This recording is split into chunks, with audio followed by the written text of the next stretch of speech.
call to order the regular meeting of the Westmont Planning and Zoning Commission for May 13th, 2026. May we have a roll call, please, Secretary? Commissioner Simpson? Present. Commissioner Thomas? Here. Commissioner Peterson's here. Commissioner Lynn? Here. Commissioner Donahue? Here. Commissioner Charleston? Here. And Chairperson Carmichael. We have a quorum. Would everyone please rise and join me in the Pledge of Allegiance? I pledge allegiance to the flag of the United States of America and to the republic for which it stands, one nation, under God, indivisible, with liberty and justice for all. And while I have you standing, anyone and everyone who is testifying must be sworn in. So please raise your right hand and swear that any and all testimony you give will be the complete truth. I did. Thank you. Reminder also to please silence your phones and any other recording electronic devices. And I think everyone has, but a reminder that each petitioner has to sign in. Everyone who comes to the podium has to sign in, either out in the hallway or at the podium. First item of business is the approval of the minutes from our March 11th, 2026 regular meeting. Do I have a motion to approve? Yeah. First we need a motion. Then We need a motion. and a second, and If then you want to can discuss. comment. All right. Do I have a motion to approve? So moved. Second. And a second? Discussion? Okay. No, there was a point where there was a vote, and I didn't. I realized I had voted on kind of the wrong item. It was broken into about 5 different parts, and it was in regards to the fire department and them having an oil generator or a natural gas generator. Yes. And of the points to vote on, I think I voted no for one of the first points in it, but I actually intended to do yes. My only problem was, I think it was maybe the 4th or 5th point, where I was concerned with the emissions of it affecting the local neighbors. So. Well, You can do that. And I think that's a question for the village attorney. yeah. Today's minutes will reflect that. It's a clarification as to your vote. We can't go back and change the vote. The majority, whether you voted one way or the other, as it turns out, didn't matter because the majority voted a certain way and your vote wasn't a deciding factor. Sure. There could be a motion to reconsider made at the following meeting if third-party rights hadn't intervened, but I don't think that's necessary under the circumstances. So these minutes can reflect your clarification. Thank you. All right. Who Good. seconded the motion? John Simpson. No, he made the motion. Okay. No. First. Oh, Damn.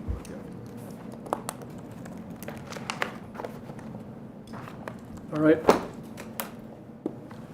I guess we need to vote. All in favor of approval, raise your right hand.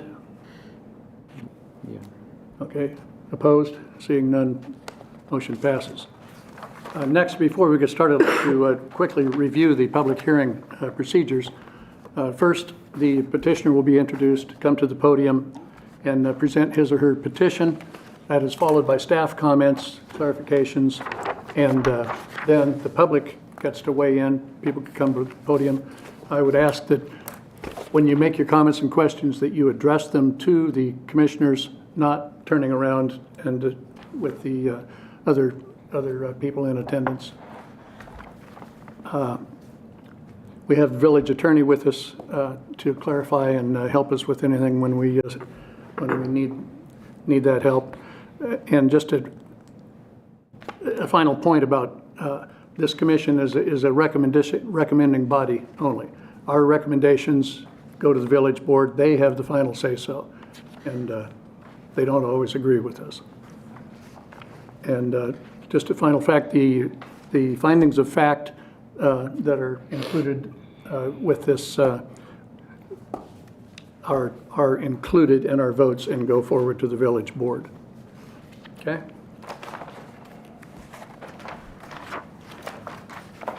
Old business, we have nothing under old business, so we'll move on to new business. First is public hearing PZC 009-2026, a request from Richard and Carol Barkley for the property at 326 South Washington in Westmont for the following: the zoning ordinance variance to the maximum lot coverage in the R3 single-unit residential district for a deck and a pool. Good evening, sir.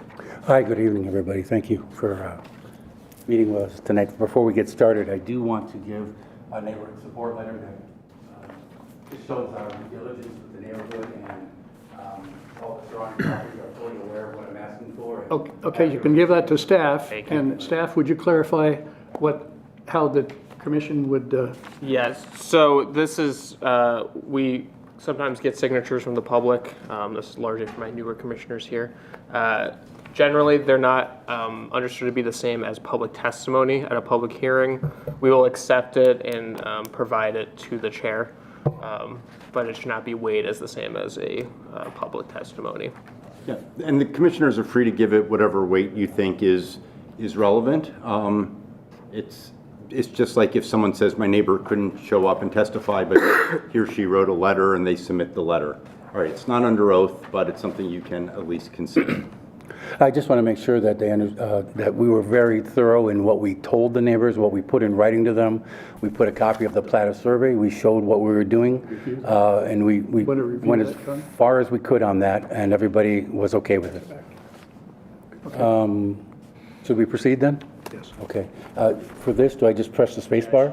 You Okay, up and down, great. So thanks again. My wife Carol is here with me tonight. We're here tonight to request a variance for the lot coverage of the property at 326 South Washington Street. I know you guys have many matters to approve, so I'm trying to make this as quick and as efficient as I possibly can. I want to walk through as precisely as I can who we are, what happened, what we're asking for, and why we believe this fully meets the village's variance requirements.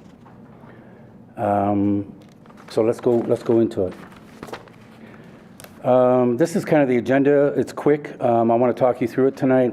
There's 7 topics in logical order. We'll start with a quick overview of the property itself, the basic facts. I'll share with you a brief background of how we got here, because context matters greatly in our variance request, I think, and the more you understand that, the better off I think we all will be. I'll show you the actual numbers, review and gain common ground on what the actual code issue is, walk you through how the requests satisfy the village's variance criteria, which is 8. There's a lot of criteria there. I'll also show you some aerial context from the neighborhood that illustrates that what we're asking for is not really exceptional, and it's not really in opposition to what I think the vision of the community is and the board. So if there's no questions, I'll just keep going. The property itself, it's a standard family residential lot at 326 South Washington, 60 feet wide, 100 feet deep, 9,000 square feet in total. It's zoned R3, and the use is and always has been a family residential property. I do have the plat of survey in our submission package. I have extra copies here if anybody would like it. Let's see. And then at the end, I'm just going to ask for just a direct ask, and we'll see where we end up with that. If there's no questions, let's see. On the right, you can see every existing structure on the property. Do you folks have the presentation in front of you? Okay. And as verified by the village in prior meetings, and my guess is also through aerial review, the house, the detached garage and driveway, the front and rear walkways, the existing deck, and the rear concrete patio, these are the structures that the map the existing counted coverage on the property. What I want to point out here is that every single one of these structures was built under a village-issued building permit in 1998 and was independently verified by the village staff as part of this process. Nothing has changed in 27 years. We've been, how long now, 27 years plus? Nothing is hidden, nothing added without oversight. This is exactly what the property looks like today. The plat of survey is from November 2025. I had it redone so that it would be up to date, and it's all included in the application package.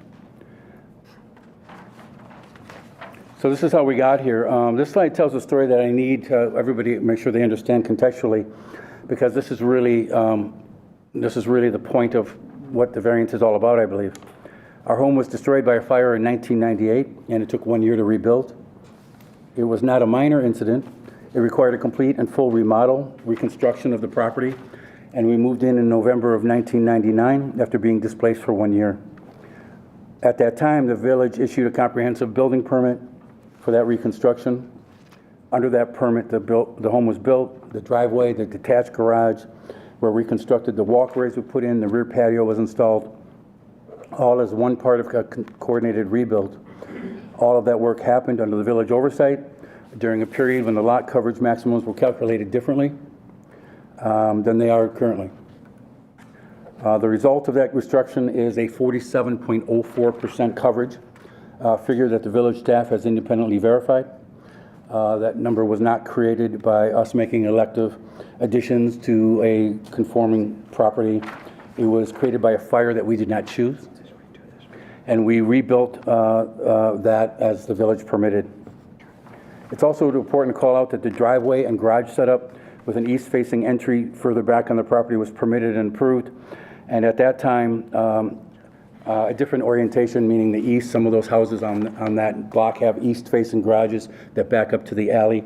However, at that time, the alley was not really in a good enough shape to do that. It retained a lot of water back there, and if we had it facing east, the water would most likely enter the garage. I want to be direct with this committee that the key point on this slide is at the bottom, and that the 47.04% coverage was not a result of careless additions or an attempt to circumvent code. We did not create the situation. We inherited it through disaster. And that distinction is at the heart of why I think this variance request satisfies the village's own criteria. So let's take at the numbers themselves. Let me show what the numbers look like. The red bar on the left is 35% or 3,150 square feet. That is the current standard in the current code book, and that is what we're being measured against. The navy bar is where we are today, 47.04% or 4,233 square feet. This is the village verified existing coverage confirmed by the village staff. As I mentioned, every square foot in that number was permitted improvement from the fire reconstruction in 1998. The green bar is what we're asking to build, a deck of 261 square feet. If the board grants this variance, the total coverage rises to approximately 49.9%.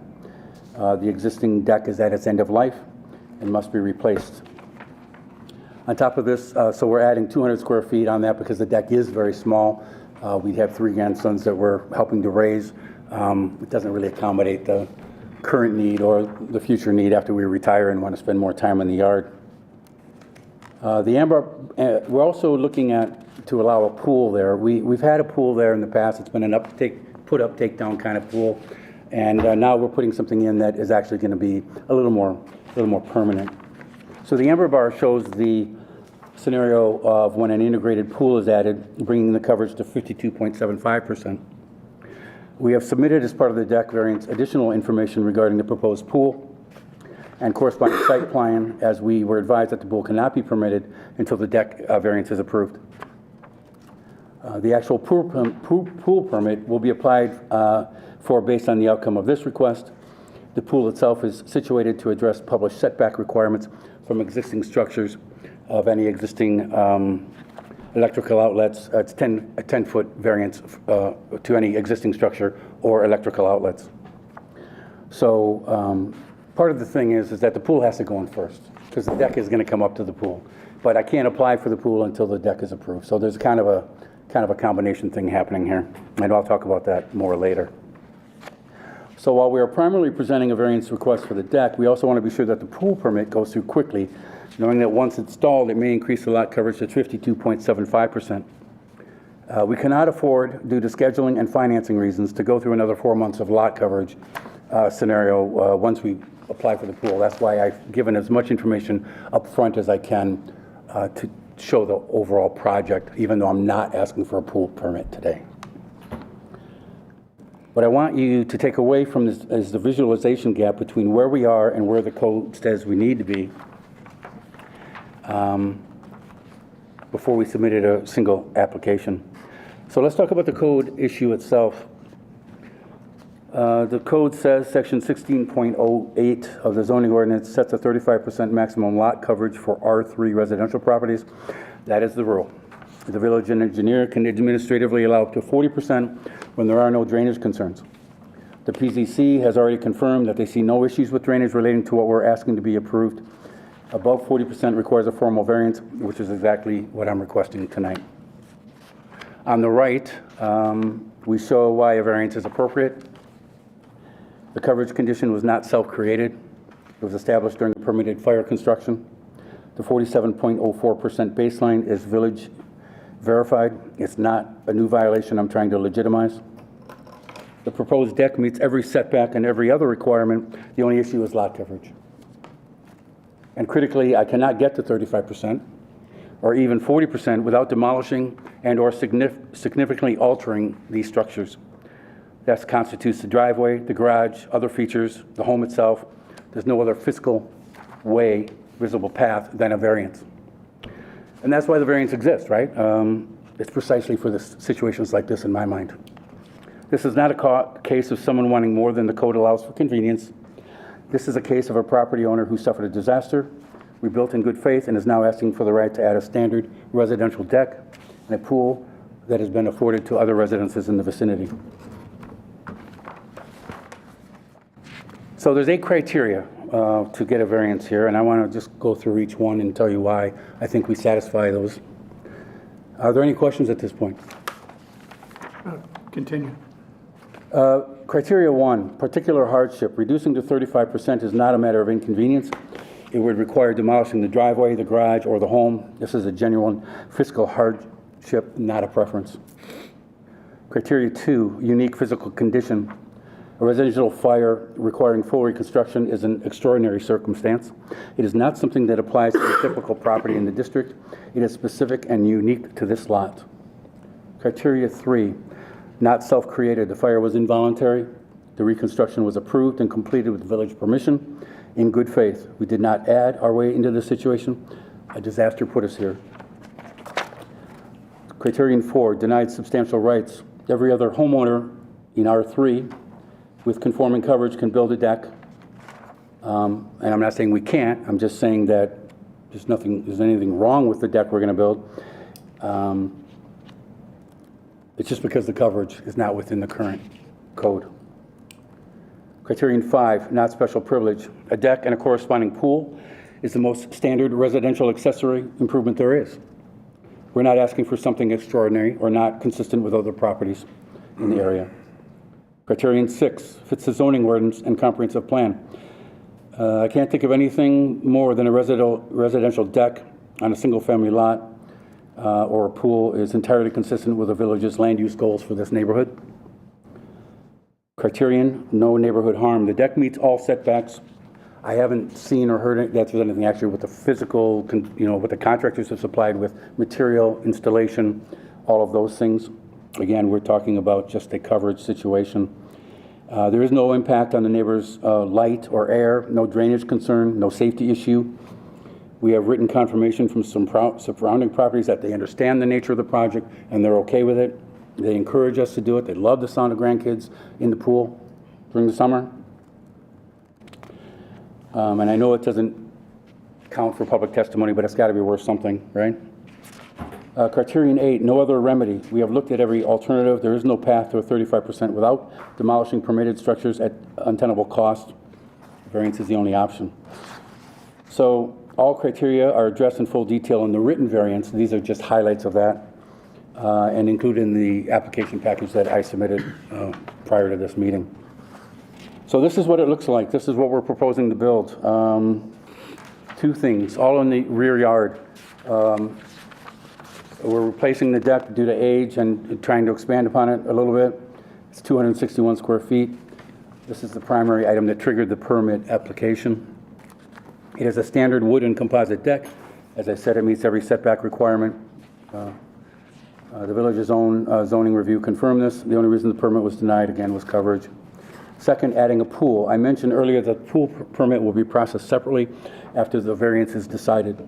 Staff has directed us to include pool specification documents and a site plan in the submittal for a cursory building review, which we have done. So the package that, whether you have or somebody has, also shows a revised plat of survey that shows here's the deck, here's the pool, here are the setbacks, here's everything, that this is what it'll look like.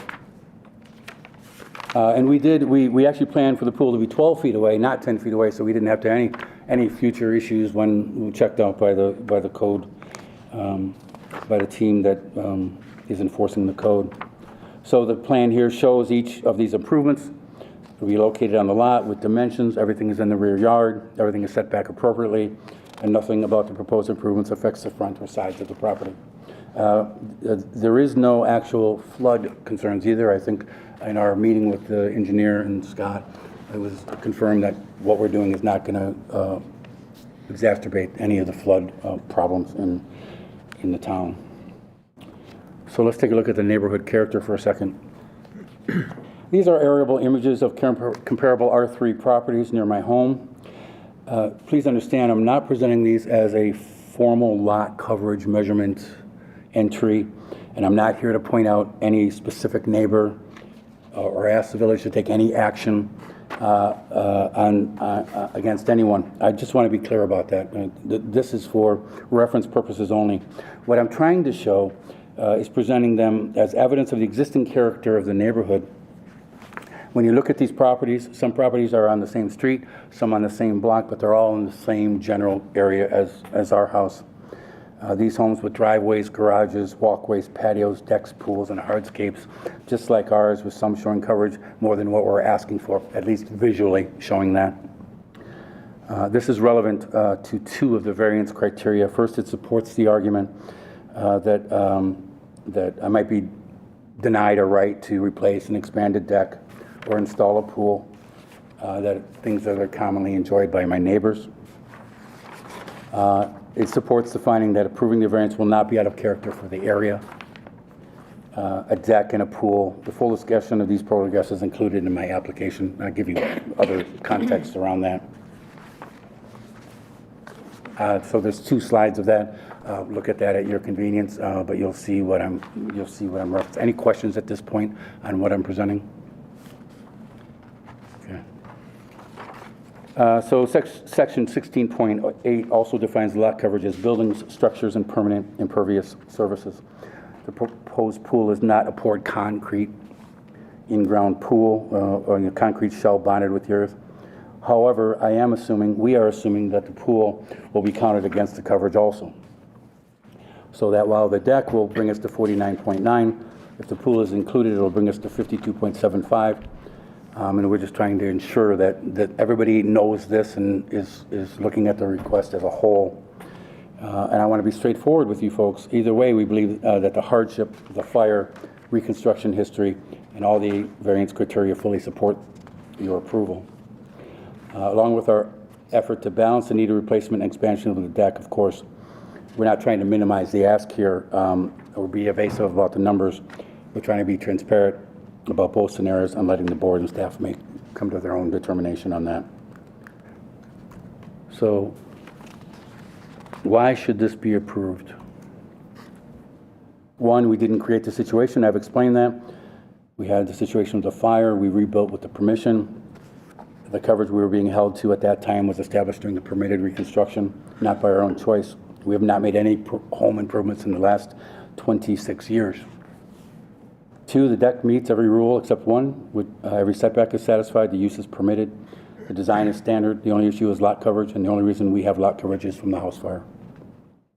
3, getting 35% is genuinely impossible without demolishing major structures. We need to remove over 1,000 square feet of permitted improvements to do that.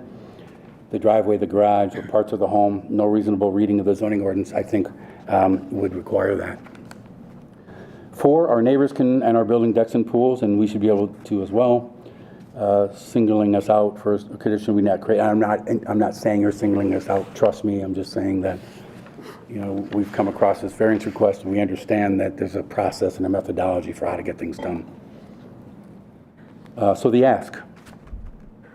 Recognize that The 47.04 coverage baseline was established through a village-approved fire. We're not asking you to overlook a pattern of additions or history of ignoring what's required to do things in the village. We're asking you to permit a standard residential deck of 261 square feet. That is the one improvement that was denied. That is the one improvement that is subject to this process. Not an addition to the house, not a new garage, not commercial use, a deck first with a pool second. Grant a variance under section 14.86 of the zoning ordinance that, as I have shown tonight, satisfies all 8 required criteria and is entirely consistent with the spirit of what the variances are designed to do. We suffered a loss when our home burned. We rebuilt it properly. The village oversight, with village oversight and a village permit, we have lived in the community for 26 plus years and maintained the property immaculately. All we want is to enjoy the same backyard and conveniences that other people have, and especially as I enter retirement and the grandkids continue to grow. I just want you to know that the application submitted also is complete. I think everything is complete. Everything is there. I've given more than I think I was asked to. And before I close, I just want to say how much I appreciate the fact that you've given me the time today and the consideration, and I'm happy to answer any questions you have at this time. Okay, thank you. Do we have staff comments, please? Thank you, Chair. So just so everybody knows exactly where this property is, 326 South Washington is at the mid-block between West Des Moines and West 55th Street, so right in between there, closer to 55th Street, I believe. As mentioned, the property is 60 feet by 150 feet for a total area of 9,000 square feet. The property itself was improved, as it currently exists, was improved with a single-family home on it, with a detached garage and a large driveway connecting to the front of the property. I mentioned that in particular because the property itself does have an alleyway access to the rear. However, the alleyway has not been improved, so it's a gravel alleyway. Some of those in the village, towards the edges of the village, are somewhat in rough condition at this point. A little bit later on, I'll mention that the Public Works Department does plan on improving this alleyway in the near future, including improvements to stormwater capturing along the alleyway to relieve some of the issues in that area. The request from the petitioner is in regards to lot coverage, total lot coverage of the property. In the staff report, I go through the calculation methods. I won't mention how we do it again, since we've seen a lot of these requests throughout the past several months. However, the request the request regarding this property is in relation to 2 structures. One is a deck, and the other one is a pool. The proposed deck is at a square footage of 226 square feet. And then the pool itself is 253 square feet. The existing lot coverage of the lot itself is 47%, about. That's an approximation based on the plat survey provided. As the petitioner mentioned, the history on the property, I won't reiterate a lot of it, but I will say that the property owner at the time, which was the petitioner, received permits for that 47% lot coverage. They were approved for permits, and at that time, lot coverage was calculated differently. So everything that is existing on the property as of today and shown on the plat survey was done with permits, and it's grandfathered in at that lot coverage. So generally, for policy, when we go through permits, we allow applicants to replace their grandfathered lot coverage at a 1-to-1 ratio. Usually it's because they're replacing a driveway, and if you have them reduce the driveway to meet 35%, which is required by code now, their driveway couldn't reach the garage. So that is the thought process for allowing, at least at the policy level, a 1-to-1 replacement of certain structures, at a 1-to-1 replacement for lot coverage. The permit that was submitted previously was denied because of this lot coverage issue. So for the applicant to move forward with any permits regarding the pool or deck, they would need a variance approved by the village board ultimately. The R3 district allows for 35% where this property is located. Obviously, I mentioned they're already over that amount. Additionally, the property is located with a low depressional area in the front, in the front yard, and then there's a low depressional area along Hudson. A low depressional area is the lowest point in that subbasin where the water generally gets to the lowest point and sits before actually getting put into a system or evaporate. However, the engineers reviewed, our village engineer and community development engineer reviewed the permit, and based on their standards, they do not believe that this would cause any detrimental effects regarding runoff of stormwater on neighboring properties. They do view this type of improvement differently than just lot coverage. They have their own regulations through the county and code regarding what's considered pervious versus impervious. So for example, decks are considered pervious for their calculation methods. Pools are still included as impervious for their calculation method. But again, they did provide a note that does say that they believe they wouldn't have any negative impacts to the surrounding neighbors. In addition to that, they also believe because of the proposed improvements to the rear along the alleyway that the alleyway reconstruction would help reduce any other runoff effects or mitigate any runoff effects. I will reiterate when we get lot coverage variances, lot coverage itself is utilized in kind of two ways. One is, in our code at least, to help with stormwater runoff and also as an aesthetic thing. So a lot of times in most villages and cities, they use lot coverage to reduce overdevelopment of a property. And that is largely an aesthetic appeal for a neighborhood.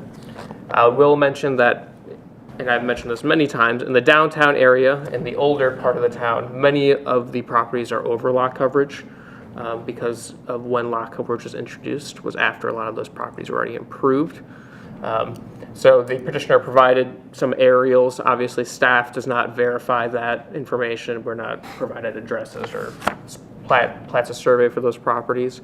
But we do come into instances where lot coverage is an issue in the downtown surrounding R3 district, where they're already over on lot coverage. So the proposed lot coverage is 18% more than the permitted of 35%, and their increase difference between their current lot coverage to what would be proposed is about 6%. Again, the commission should look at the varying standards when making a determination for recommendation. Those are provided in your staff reports. I'm happy to answer questions from the commission, but I'll hand it over to the chair. Thank you.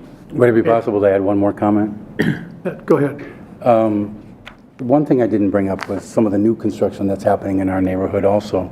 I know, and I didn't take aerials because, of course, Google Earth doesn't look at that now. It's not easy enough. But some of the new construction that's going up is well over 35%. These are large houses, $800,000 houses on my street that are obviously over the 35%. Now, I know that they probably had to get a variance on that, and I'm not saying that that's not within the village's vision of what they want the village to be, but we are changing as a neighborhood, and some of those houses, two specifically in Washington Street, are very large houses and footprints, and they're past the variance. So I'm just bringing that to your attention. Would you comment on that, Steph? Yeah, so there are some properties that qualify for administrative approval up to 40% lot coverage. So it's very well that they may qualify as long as it's not in a low depressional area or a sub-basin that has drainage issues or near a wetland. So that is something that the engineers look at when they get a new house permit or new structures when they're at that point. And they're going over 40%? No, they would be capped at 40% for new construction. Unless they got a variance. Unless they were approved for a variance, but I'm not aware of any new houses that were approved, only existing. Okay. Before we get to the commissioners, does anyone from the public like to comment on this? This is my neighbor Wayne David. He's been around here longer than I have. I'm at 318 South Washington. Did you sign in, sir? Yes, I did. Okay. Your name is? I'm Wayne David. I've lived here for 70 years, and I live on Washington, and they live away from me in the south, and I'm here now because our street in Weather, we have a lake, and it drives right through their yard every time. Comes to me, to my driveway, every time. And they have a beautiful home. They have everything. He knows what he does, and I think he should be given the thing. I look at other names in our lake block alone. It's crap. Pardon my lunch. It's junk. There's animals. There's junk all over the front yards, and I don't see anything that the village does to get it cleaned. Look in the back. There's even more. There's a lake. There's a pool that has garbage totally in it in the back of the house, and it's been there for years.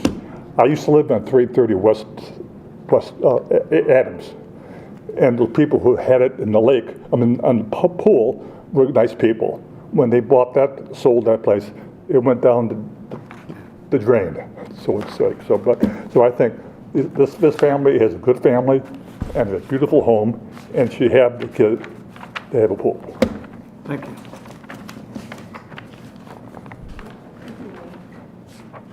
Okay, commissioners.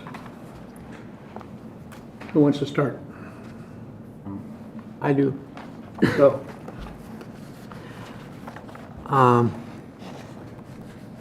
I know the area. I live on Hudson. And my first question was water and alley. And my alley is rough also. But what I noticed here, if the variance is approved, the village engineer consultant does not foresee any negative impact on site drainage. It's because the proposed deck is classified pervious, and these improvements will enhance the drainage and are sufficient to manage the increased impervious surfaces. Consequently, no modification to the plans have been recommended from the engineering department. That took care of my vote. Okay. Thank you. That's all I All have. right. Thank you. Go.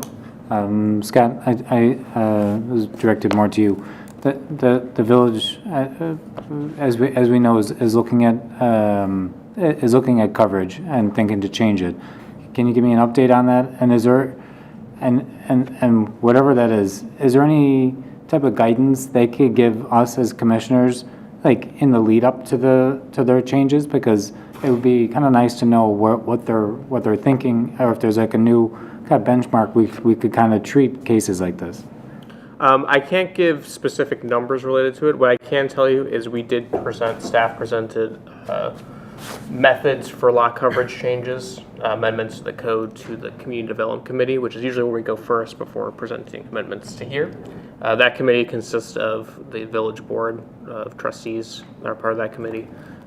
We received a positive recommendation from them to move forward with text amendments in the near future. I will say that we are looking at changing the methodology for how we calculate lot coverage, including a building coverage and a lot coverage. But as far as numbers go, nothing's been presented to them, nor to this commission. So once we actually delve into the numbers, we'll likely look at an increase to what the current lot coverage percentage is. Do you know what their timeline is? I do not. Let me see.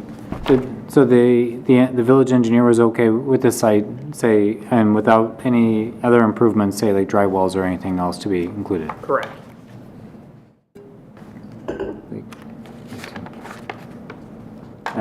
And the existing deck is 285 square feet, and then you have a proposed additional 261 square feet. That's correct. So you'll have over 500 square feet of deck total. That's correct. Yeah. personally, I'm okay with decks, because I agree with the methodology of the engineers, is that it's like to be pervious. The pools is not. And it's one single level also. It's not raised or anything. Even if it was tiered, that wouldn't have an effect. If I can just provide context from the building department that did review these items, usually there's a 10-foot requirement from any buildings for the pool, so the deck extension is to meet that requirement. Sorry, can you repeat So that? a standalone pool has to be at least 10 feet from any building. So there's a garage and then the single-family home, and to meet that condition, with the deck would have to be expanded for them to meet that 10-foot distance requirement from the building. Okay.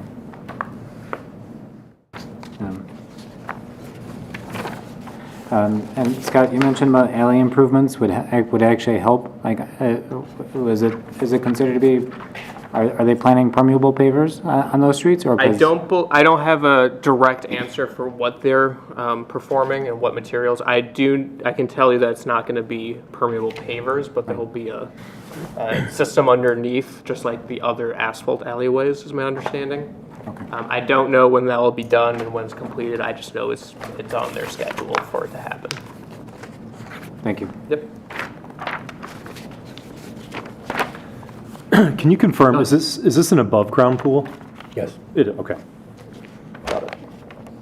Thank you. Commissioner Simpson? You reconstructed the house, I see. I looked at the neighbors. You got 2 to the north, 2 to the south, 1 to the east, 3 to the west. You did a good job. Everything you're showing is a good neighbor. My thought process, I know it differs in our code. The water goes between the boards. It's not like it's dry underneath and water runs off, go everywhere. So in my opinion, you're not losing lot coverage based on it. A pool holds water. So I guess in respect to your neighbors, don't put it to the brim in case we have a bad storm. It kind of is a de facto dry well in my mind. Right? Whether that's right or wrong, that's my view of having a pool my whole life. The only thing that I would like to do is I have no problem recommending the approval. What I'd like to do is stipulate that if it's not used, if they ever take down the pool, if they ever take down the deck, and don't replace that, they lose it. What I don't want to have happen is we're here because of, not sins, but problem that happened in the past that new owners inherited. So if we approve them to get 52%, and he sells down the road, if someone wants to take down the deck, can they do a house expansion? Because we've already approved the variance for that amount, right? And so I just want to make sure that in the future, I don't have a problem with the deck, I don't have a problem with the pool, but in the future, you're not allowed to get rid of the deck and the pool and automatically be able to build. Does that make sense, Council? It does. What if it's with the variance, it would be considered a legal conforming deck. So if the deck were destroyed or needed to be replaced, it could be replaced. But what you're mostly concerned about is some other type of improvement that's more impervious. Correct. Going over that same footprint. Correct. Or even a different footprint as long as they're within the percentage that's approved. Right, so I don't want a different owner coming 10 years from now saying, hey, we got rid of the deck. They don't even have to. They got rid of the deck, and now they've got a variance to go up to 52% of lot coverage. They remove the pool and the deck. They could go out further, and now we have something that isn't falling through the deck boards, isn't being held in a pool. Yep. Then there is a water runoff issue. I have no issue with them, with what they're proposing. I think it's great. I think it's going to be a benefit to the area. I just want to make sure that we don't have to, the future boards don't have to deal with that issue in the future. Great I know, comment. enforcement, it might be a little tough, but if they come in for a permit, we're going to see, hey, the variance goes away if they pull it out. The only item I would say if we place as a condition is that it specifies deck and pool at their proposed size and location. We've previously approved some that have been conditions similarly, mostly for permeable pavers, and it can be difficult for staff to have that tag along with the address throughout the years. So, Yeah, I don't have a problem with the pavers. My thought is if the new owner comes in 10 years and they say, hey, this variance was conditioned upon them having it for the deck and the pool, you'll be able to say it didn't allow. I just want to make sure then in the future they'd have to come back to the board, not them, because the hardship wouldn't be there, right? But that's just my thought is keeping the same chain of custody here. But otherwise, I'm a yes vote, I like it. Anyone else? I just had 2 really quick questions for staff.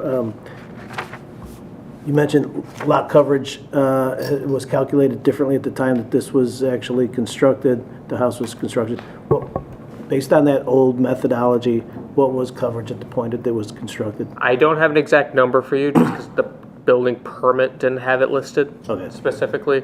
Adam, you may want to correct me if I state this incorrectly. I believe that at the time it was a building coverage. Okay. And I believe it was a 40% building coverage, and that was just related to the principal building. Yeah, that's correct. At the time, lot coverage was created shortly thereafter. I believe the Barclays came in for permits, not that this amendment was because of their property, but it was set at 40% to be towards just the home. And then over time in the early 2000s, 2010s, it was amended from 40 to 35%, talking about different permeable materials, until in 2021, the previous iteration of planners brought it to the 35% as we calculated. And then you mentioned as well that obviously we're going through process with the new codes, and you suggested that, and I just want to make sure I understood what you said, which is you're looking at increasing the lot coverage allowance. Is that Correct. And I'm not asking for numbers or anything like that, but that's That was the direction provided from CEC. gotcha. So you're saying that in the future, we could perhaps expect a lot coverage increased more than 40%? We, again, have not discussed numbers at this point. The but possibility yes. has been Yeah, discussed? Correct. And any text amendments for lot coverage will come through here.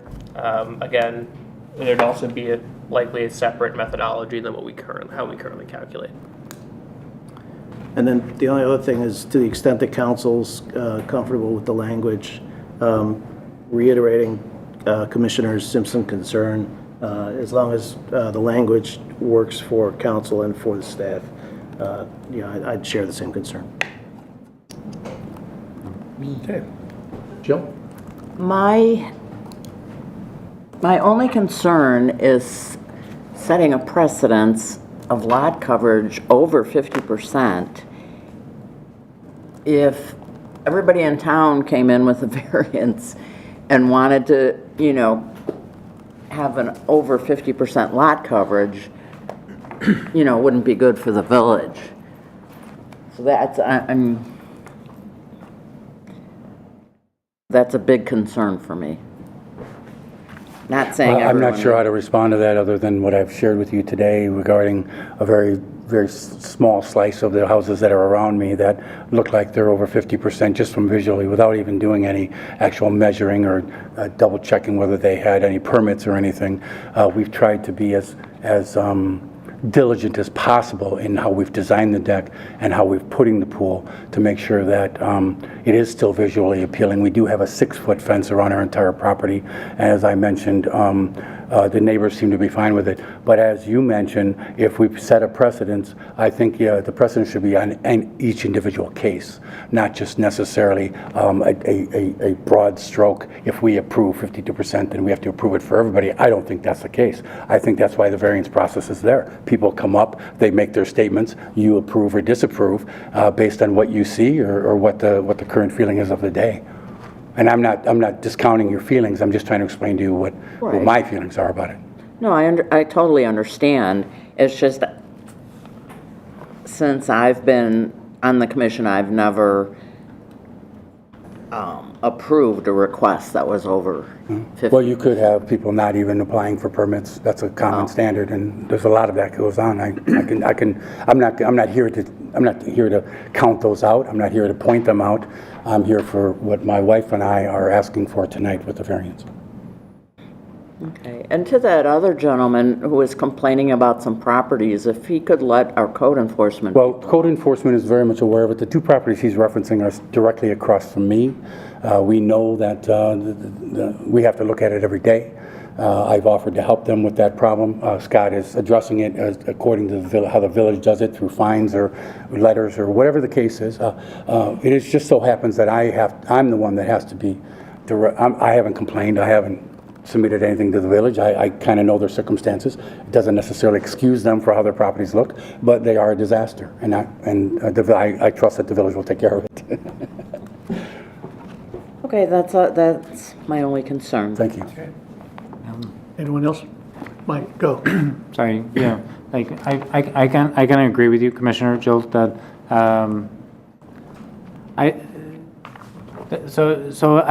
would normally like to just, agree with the engineer. Now, engineers are looking at just the water aspect, and I'm starting to think that, and I know that I would normally just say if the engineer says it's good, then I think it's good. But then if the engineer is looking at just the water and it's, and that they're looking at the decks as being pervious, which I also agree with, but that means then that they could pretty much, a resident could deck their whole property without having a stitch of grass. Well, not if they, again, applied for the permit in order to do the structure repair, replacement, addition. If, however, a resident decides not to do that, they can do anything. They can build 19 chicken houses on their property and not know. They could put a garden with landscape and water, and they could do anything they want. The whole reason we have a code base and why we have a process is for people to come forth when the permit is denied and ask for a variance. I can't be responsible for people not submitting permits, which we know happens every day.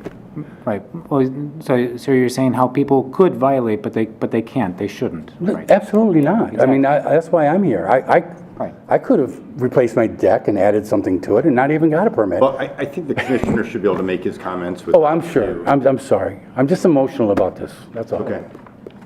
So in the eyes of an engineer, you could deck the whole property. That's the impression I get. Now, I know you were saying how each resident could come as a case-by-case basis to go for a variance. A problem that I kind of see with that is that now the commissioners have a potential to play favoritism between every other resident, almost depending on how they present themselves. It might just that's why it's kind of nice to have very equal codes and whatnot that could apply to everybody. So that we're not susceptible to playing favorites between one resident and another. I'm not playing favorites. I think is more of an emotion thing. I think what we're really talking about here is the code and the process for getting a variance, and that's why I'm here tonight, is to present that. I'm not here to ask you because I feel like I deserve it. I'm here to ask you based on the facts of the variance that I presented to you tonight. Yeah, this is the process that you're going by. I get that. So anyway, I would normally say fine for like just based on the engineer's word, but now I'm starting to think that it would be great to get some guidance from the Public Works or whomever it is that's coming up with the coverage, because I feel like we're in a weird in between time. But like right now, I'm almost thinking that there should be. I'm almost like subjectively just putting up a thing, maybe saying, what, should we just pick 50% or what? I don't know. I just feel uncomfortable just saying that it's okay upon the engineer. I had thought that in previous cases, but when it's going over 50%, I'm starting to wonder, like, is there a limit to what could be built on until new codes are being put in? So those are just my thoughts. Yeah, and the lot coverage definitely relates to stormwater issues, but it's not just that. It's also green space, trees, the crowding effect in the village aesthetics, other factors as well. Thank you. Thank you. Any other commissioner comments? I have to say that I agree with Commissioner Peterson here that when we finish our vote tonight, that overriding number of 53%. I mean, the overriding issue here is lot coverage, and that's obvious. You have a beautiful home. I'm sympathetic, but I think if this commission recommends to the village board that you proceed, what's going to come out of this is someone on the other side of town somewhere saying, "Oh, that lot got 53%. Why can't we get 53?" That number is going to be part of the permanent record. That's what concerns me. And so. Well, I mean, you guys all have your opinions. I've done the best I could to present my case. We have lots of green space. Understood. No, You the house is presented well an kept. excellent case, and you heard a number of different opinions I here. have. Now, let's vote. Sir, the John, you have public comment, I signed it. public comment's finished. I was watching online. My Go name's ahead, John, introduce and yourself. I'm Rich's neighbor in between Wayne and Rich Yes. for 27 years. Your name, did you sign in? Yes, Your name is? John Savoya. Thank you. Okay, you're welcome. So I was watching it online, and I heard that a person coming here and saying something has a little more gravity than me signing that piece of paper, so that's why I'm here. Okay, well, good. Thank you. So, as far as the logic of, everybody in the neighborhood is going to want to have more coverage and everything, Yeah. I really can't see that happening because, number one, I don't think the neighborhood's even aware of this, okay, unless they're watching it. So that's one point. Second point is look, it's a deck and a swimming pool. That's what we're talking about here, okay? He has a high fence. He has grandchildren. I thought about it a lot. I see absolutely no problem having a deck and a swimming pool next door to me. Even if Wayne got one, I'll never get one. Okay, so the strict letter of the law or whatever, or holding up of what other people may think or whatever, we live in a very good community, okay? And I don't see what he's doing is going to destroy any of that. So just to use common sense, a swimming pool, a deck, so he can enjoy his retirement with his grandchildren, okay? Okay, sir. And, Understood. okay, so, And we thank you for making the special trip up here to say that. yeah, I It's, just above and beyond. don't want that logic of, everybody in the neighborhood is going to all of a sudden, want to exceed. Thank you. Discussion finished. Under PCC 0092026, request from Richard and Carol Barkley for the property at 326 South Washington for the zoning ordinance variance to the maximum lot coverage in the R3 single unit residential district for a deck and a pool. Do I have a motion to approve? So move. Second? Thomas. Motion Thomas, second Donahue. Motion and second. Further discussion? I'm going out of order. Is it the appropriate time to make the condition or Yes. reverting? So there's two options. One, you can amend the motion to add that condition. Okay. This would be the appropriate time to do that. Or if everyone's in agreement, if this is approved, that should be a condition of the ordinance, it's in the minutes, and it can be in the staff report to the village board, and I can put it in the ordinance. It seems like everyone. You guys made the motion, so I don't want to jackpot it. No, I agree with you. Do you have any objection with do you want to do it outright, Commissioner Thomas, or do you want to? I don't know what you're going to say. So I'd want Go ahead. I'd want the stipulation just if they don't use it, they lose it, right? Because we're talking about 450 square feet. So if the new owners wanted to get rid of a deck and the pool, they could add 450 square feet to the house by right. My thinking is, let's take that away. As long as they have the deck and the pool, they're fine. If they don't use it, they don't get to say, oh, we're still under that variance, and then I'd be a yes vote on that. I have no problem with that at all. Yeah, I agree. Okay. Scott, do we need the exact percentages, like if they don't have the deck? Because they're asking 52.75. I think their number said 49.94 without the pool. We normally go up to 50, whatever the rounded number is, just because sometimes there are things like small changes or calculation errors Right. at the staff level. Usually with pools, you have some other mechanical area that may have a concrete pad that has to be a certain distance away. But we could use generalized language for this vote and amendment without needing the exact Yeah, my hundredth of a percentage. recommendation would be, if you're approving with a condition, the condition should state that per the proposed site plan provided, the materials included for the deck and the pool shall substantially comply with the approved plans, something along those lines. Basically, it's for the deck and the pool and not for a building addition and nothing else. Okay.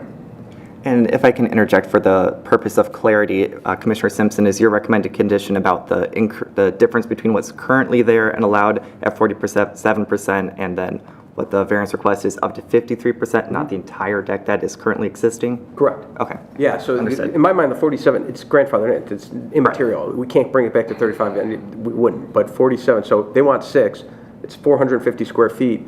They're allowed to do that, but if they ever get rid of the deck or the pool, new owners don't get to say, well, I get to build an addition to my house. That's just what I'm trying to say. Yeah, I wanted for clarity for whether the Barclays come in for something in the future or future owners, that we understand where we start measuring the area of the deck. So thank you. Clear?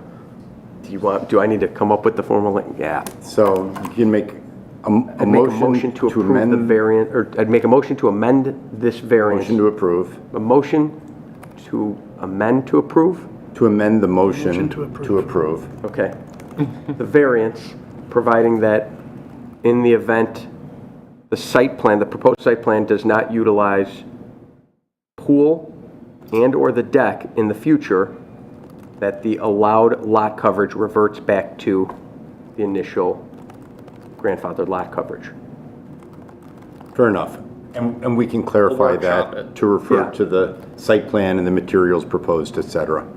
It allows him everything that he wants, and it stops any potential argument down the road for us. So we have a motion, we need a second on that Second. motion. Now we're gonna vote first on that amendment. And then if that's approved, we have to vote on the original motion as amended. Okay, Wait, we So vote right, twice? to clarify, right now you're voting to on Commissioner Simpson's agree with amendment. Commissioner Simpson's condition. Roll call. Commissioner Peterson will abstain. Commissioner Lynn? So this is to see if Simpson's Yes, if the condition will be just a added. part of it. It's not whether or not we're, That's Right. correct. It's just a vote on Commissioner Simpson's amendment. sure, you could. Okay? Next. Did he say He yes? said yes. Commissioner Donahue? Yes? Commissioner Charleston? Yes. Commissioner Simpson? Yes. Commissioner Thomas? Yes? Chairperson Carmichael? Yes. Now, secondly, zoning ordinance variance to the maximum lot coverage in the R3 single-unit residential district for a deck and a pool, As amended. as amended. Motion Simpson? And Well, we already have a motion and a second. Yeah. So we just need a vote on that Right. now, since the amendment passed. roll call.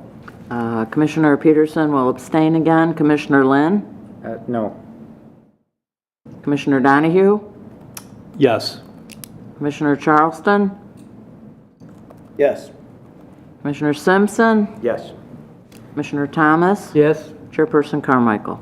No. So, you got the recommendation of this body, and staff will tell you when you're scheduled to go before the village board. Thank you so much. Thank you, Are Chair. there any recommendations on how luck. this presentation should change in front of the planning, the actual village? Of course, and for the record of keeping the votes in track, that was 4 positive votes, 2 no votes, and 1 abstain. With 4 votes, that is a positive recommendation. Okay, thank you so much for your time, everybody. Yep. Good night.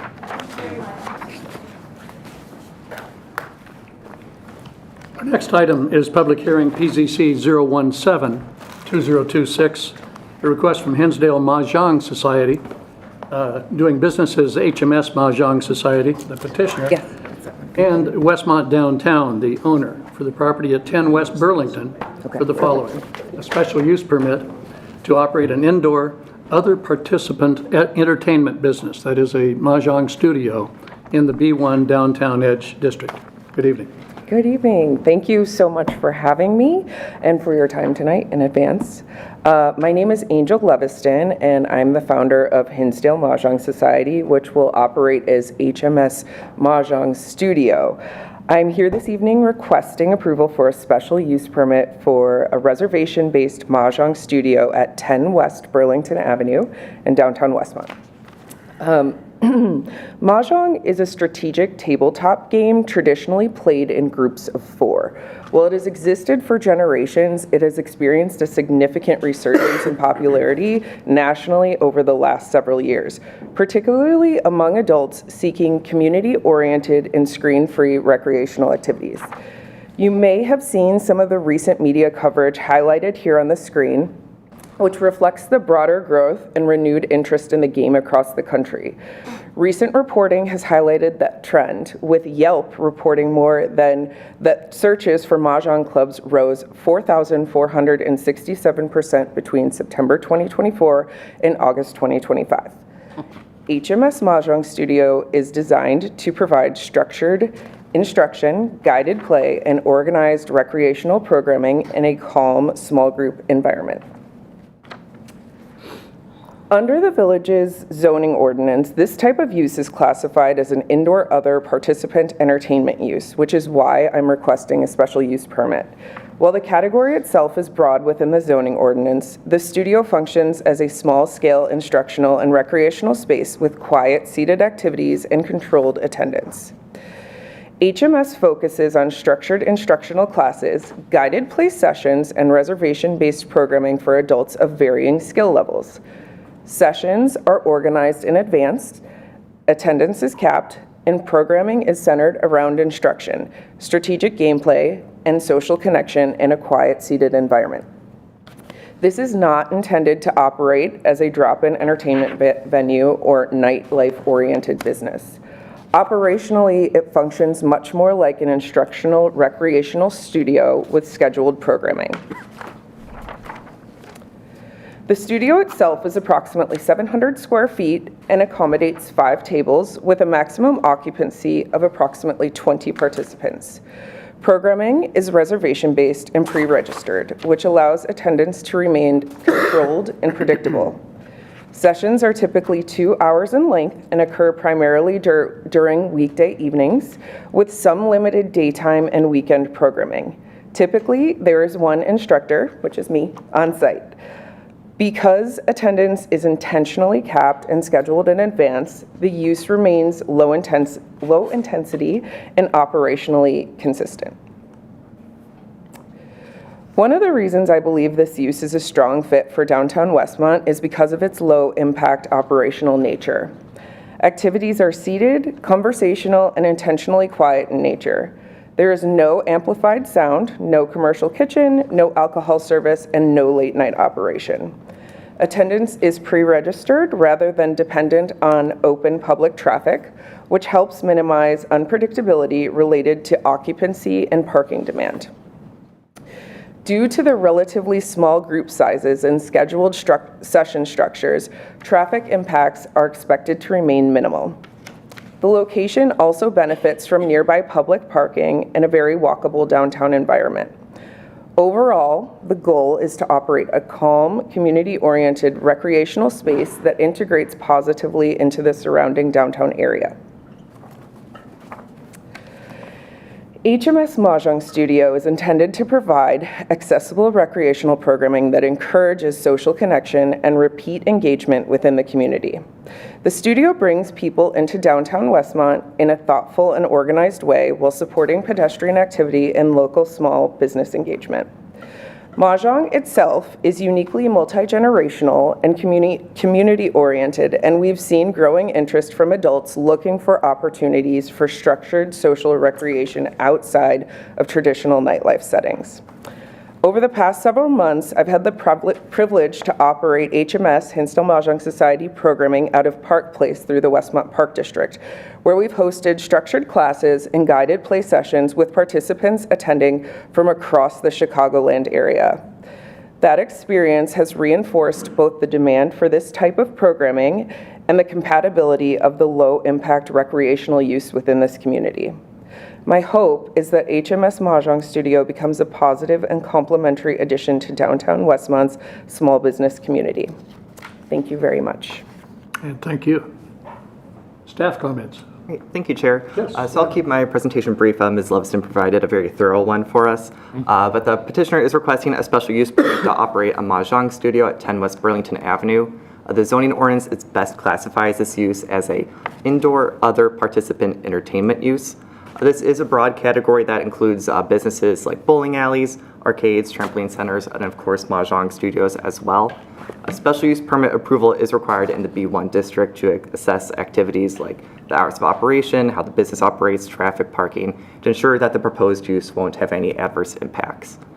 As Ms. Levinson mentioned, the classes are held mostly during weekday evenings, sometimes during the day, and that the game is played in a strategic, structured, and quiet manner, and that the game does not go on well into the night.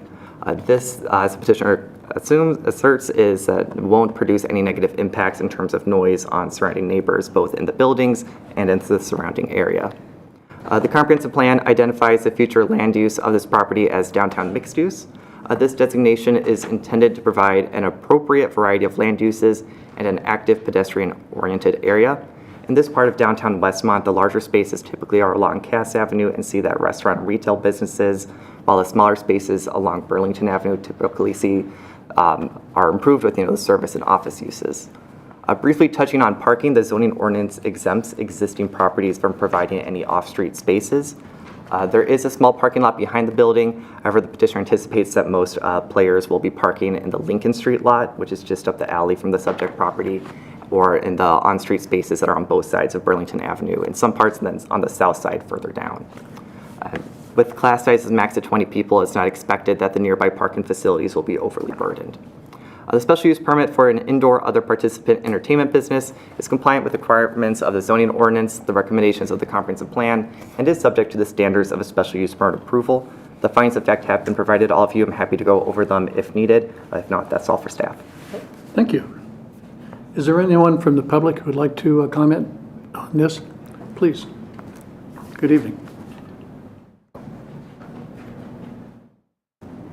Hi, I'm Ashley Cirillo. I live at 127 Scott Court, so I'm a resident of Westmont. I did sign in. I have been a part of HMS since the beginning, and I have seen a huge positive impact in the community. It has brought people, like she said, from all over the western suburbs, northern suburbs, and southern suburbs. So I think having Westmont have a face storefront would be super beneficial. It's also, like she said, quiet, contained, reservation-based, so it's small. There would only be a maximum of 20 people. And I think it would bring people to other restaurants and surrounding businesses, so that would impact our community in that sense. And yeah, there's nothing else in the surrounding suburbs that is like this. I've only seen one other store in the city and on the North Shore, and those have seen very positive outcomes from having a storefront like this. So I think Westmont is due for something different, and I hope that we see the approval of HMS coming to Westmont. So, yeah. Okay. Well, thank you very much. Anyone else? Let's go to the commissioners. Comments? Michael? Yeah, I mean, it sounds nice. I'm not familiar with mahjong at all. I'm just it's a game, right? Yeah, so Mahjong is a game. It's a tile game, actually. You're seated with three other individuals, so it's a game of four. In terms of play, what I can closest describe it to is chess, because it's very strategic. I frequently hear from people who attend Mahjong sessions with me that they love it because it forces them to be present in the moment. You can't be looking at your phone. You have to be focused on what's happening in the room around you. So it is a very strategic, focused game that requires that concentration. It sounds like a very silly question, but that I have. But is there gambling with it? No, I don't think that's a silly question, especially if you haven't heard of Mahjong before. No, with American Mahjong, there's no gambling associated with it. That's a good question. Yeah. Anyone else? I do have a question. So for occasionally the space may be rented for small private events. Is that strictly limited to playing mahjong, or is that like, hey, they do a kid's birthday parties or something else? That's a great question. No, it would be limited to mahjong-related events. So say you had a friend who wanted to have a small baby shower, but she wanted to have a participant activity. That would be the activity. Got it. Okay. My wife and her friends are already playing, so might have some new clients. But cool concept. Good luck. Thank you. I be it telling you my age, but many years ago when I was in the military, we had a number of friends. My wife and I had many friends who played mahjong. Yeah, it's been, stateside, it's been around for a little while now. I won't say how long, but it's been, stateside here, and obviously it originated in China. It's expanding and becoming very Yes, very much so. I think this is a great idea in downtown Westmont. I was real excited when I read the packet that something new and different would come. I personally don't know how to play, but maybe in my hometown, maybe this will give me some incentive. But just a quick question, will it be you or a representative that will be there every single time there's people there? Great question. So I plan on being there whenever there is activity within the studio. I do work with a couple other of women occasionally co-hosting events, so I might invite them. For example, if you run a workshop on defense play and strategy, it's helpful to have hands-on instruction, and 1 person to 20 isn't always the most effective, so having 2 people to 20 is normally very beneficial for the players. Okay. Thank you. I take it your group originated in Hinsdale? Yes, it did. I am a Hinsdale resident. I had started a social collective in Hinsdale, and this was one of our preferred activities, and all of the women who I was with really loved it, and so it sort of spun into Hinsdale Mahjong Society. I sincerely hope that the parking, that your neighbor 3 doors to the west doesn't create a parking issue for you. So. Well, and in my traffic study, I noted there's a lot of parking issues, but I appreciate parking spaces available, so I appreciate that. Commissioner Thomas, go.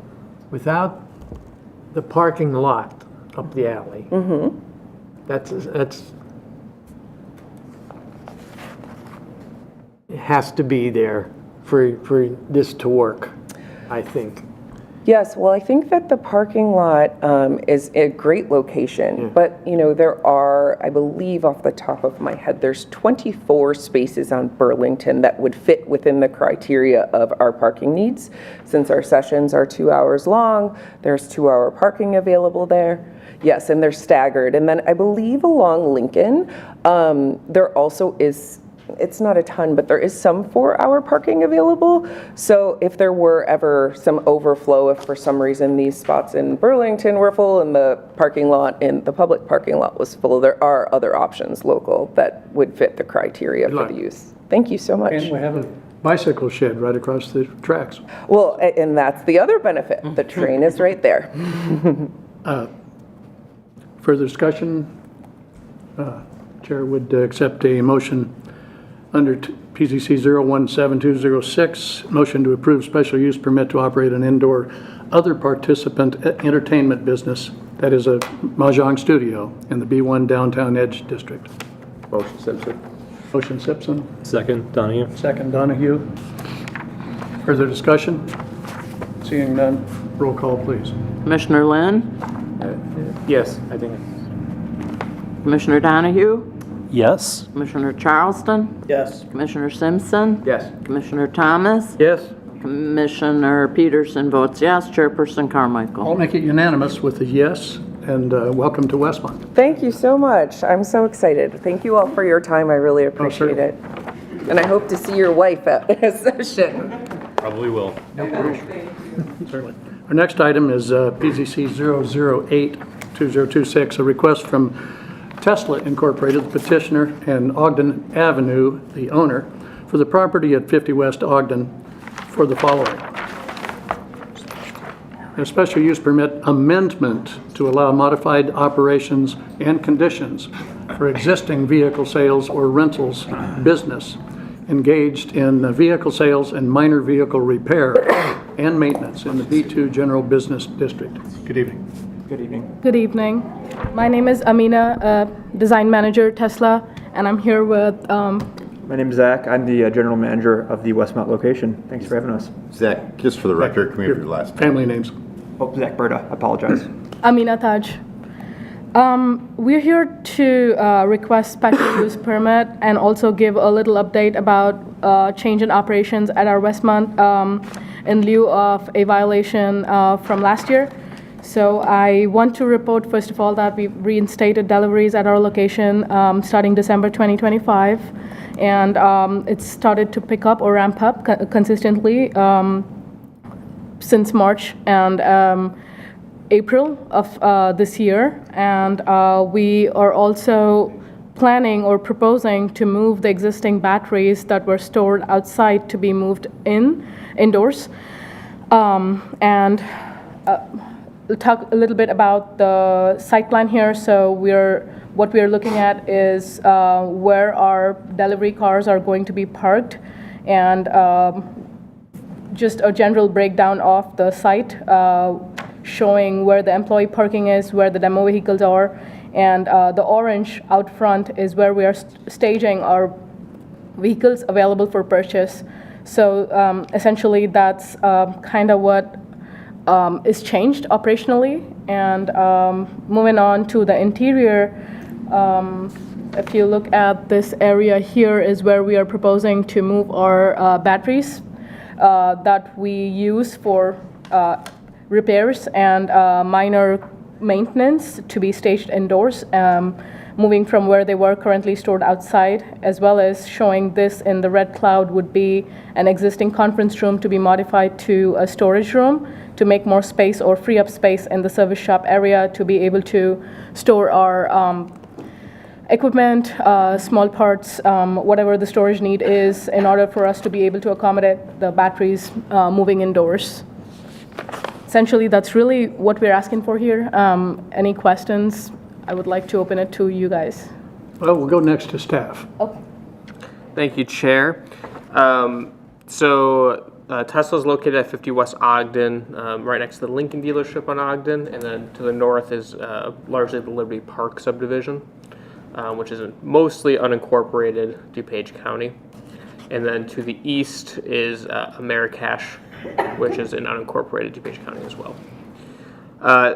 Tesla originally came in 2016 and received a special use permit to operate a dealership. That's under ordinance number 16085. That was approved in May 26, 2016. The primary activity on the property with that approval was to operate automobile sales. And then historically, or in the recent past, the petitioner has received a notice of violation because Tesla has ceased operating as a dealership in the eyes of the principal use and principal activity on the property. It was largely operating as a garage. One of the ways for them to begin operating, how they need to operate for their garage and their automobile and vehicle sales along with it, is for them to come in for a special use permit amendment. So really the special use amendment here is that they're presenting is to aid them in allowing them to continue vehicle repairs on site, and then also to make sure that there are cars available for purchase on site, so that they're operating within their special use regulations. So the staff report provided the previous conditions under ordinance 2016 when they were first approved. Additionally, staff has recommended a host of new conditions that are listed in your staff report. I'm happy to read through them if you'd like me to. I believe there's 8 of them that would be attached to the amended special use to make sure that they're operating within the parameters that still allow them for their principal use to still be a dealership for new vehicle sales, as well as having those garage and vehicle needs for repair. The petitioner provided a parking plan, if you can go back real quick, that's shown here. After looking over it, it does look like it matches what was provided in your packet. However, my staff report has incorrect numbers for the number of vehicles shown here for vehicles available for purchase.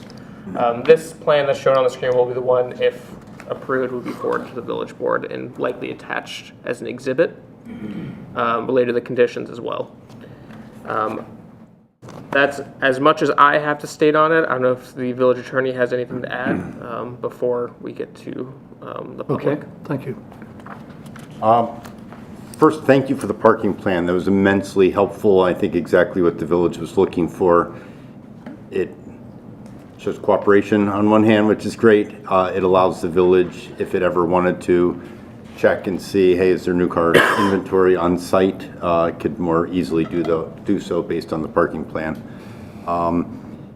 In, I think, the most recent letter that was sent to Tesla that kind of prompted you to come in, even though you had, it sounds like, taken steps before that last letter, it was the letter of December of 2025. It listed out conditions, one of which you addressed, or several of which you addressed through the parking plan.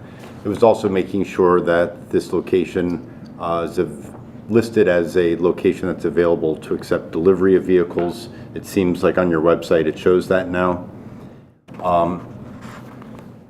That you'll have a salesperson on site and other, I think there were about 10 conditions or so. Were you okay in general with those conditions?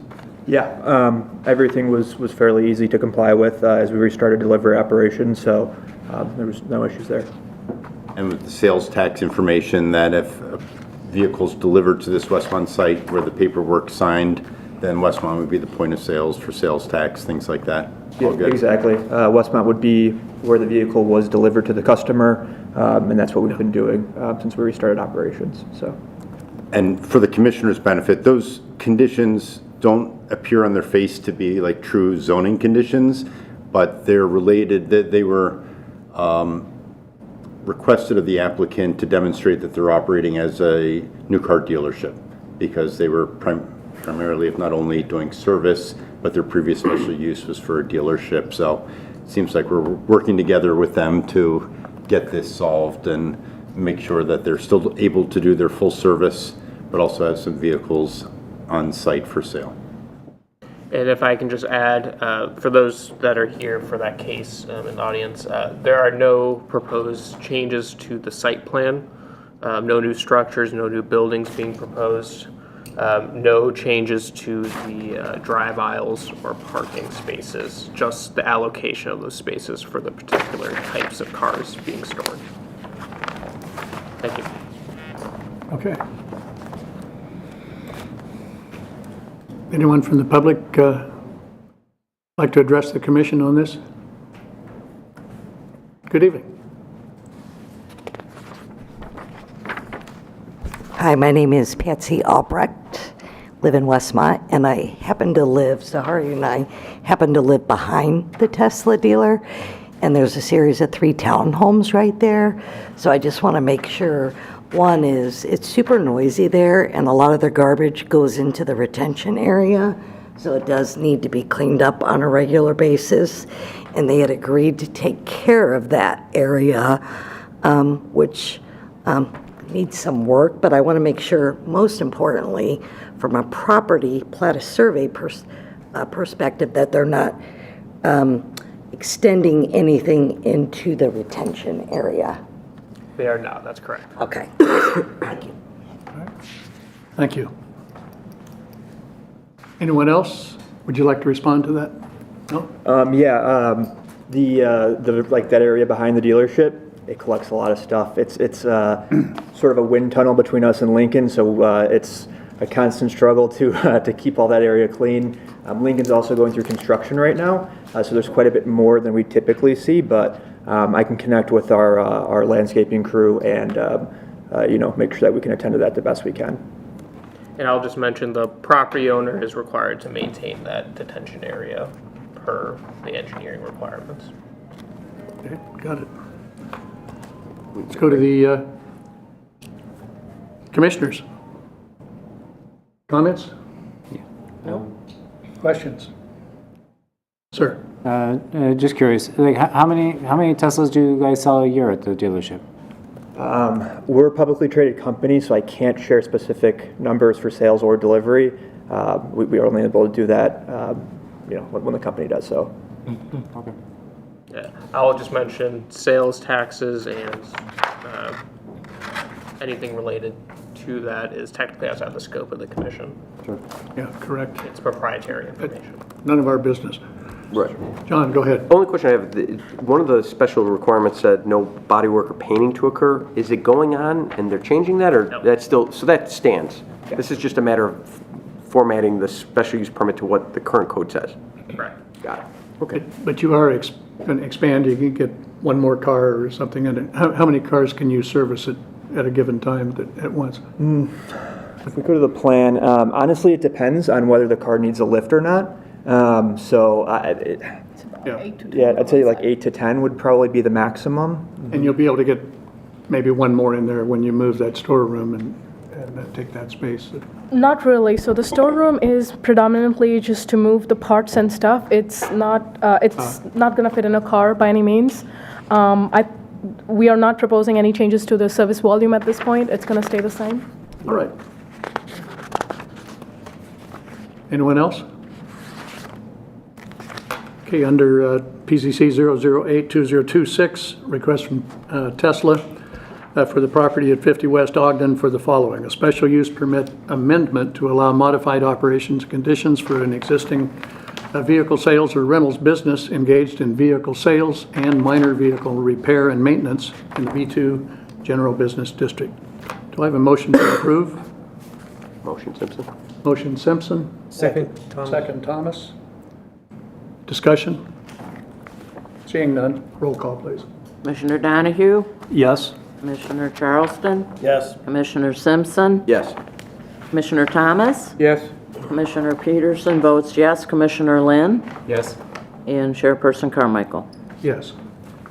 Well, there you have it, unanimous, and Scott will notify you when you'll be scheduled. I'll just mention, because I forgot to on the last two cases, all these cases tonight are expected to be on the May 28th, 2026 Village Board meeting, except for the last case I will hear tonight. Okay. Thank you very much. Certainly. Thank Good you. evening.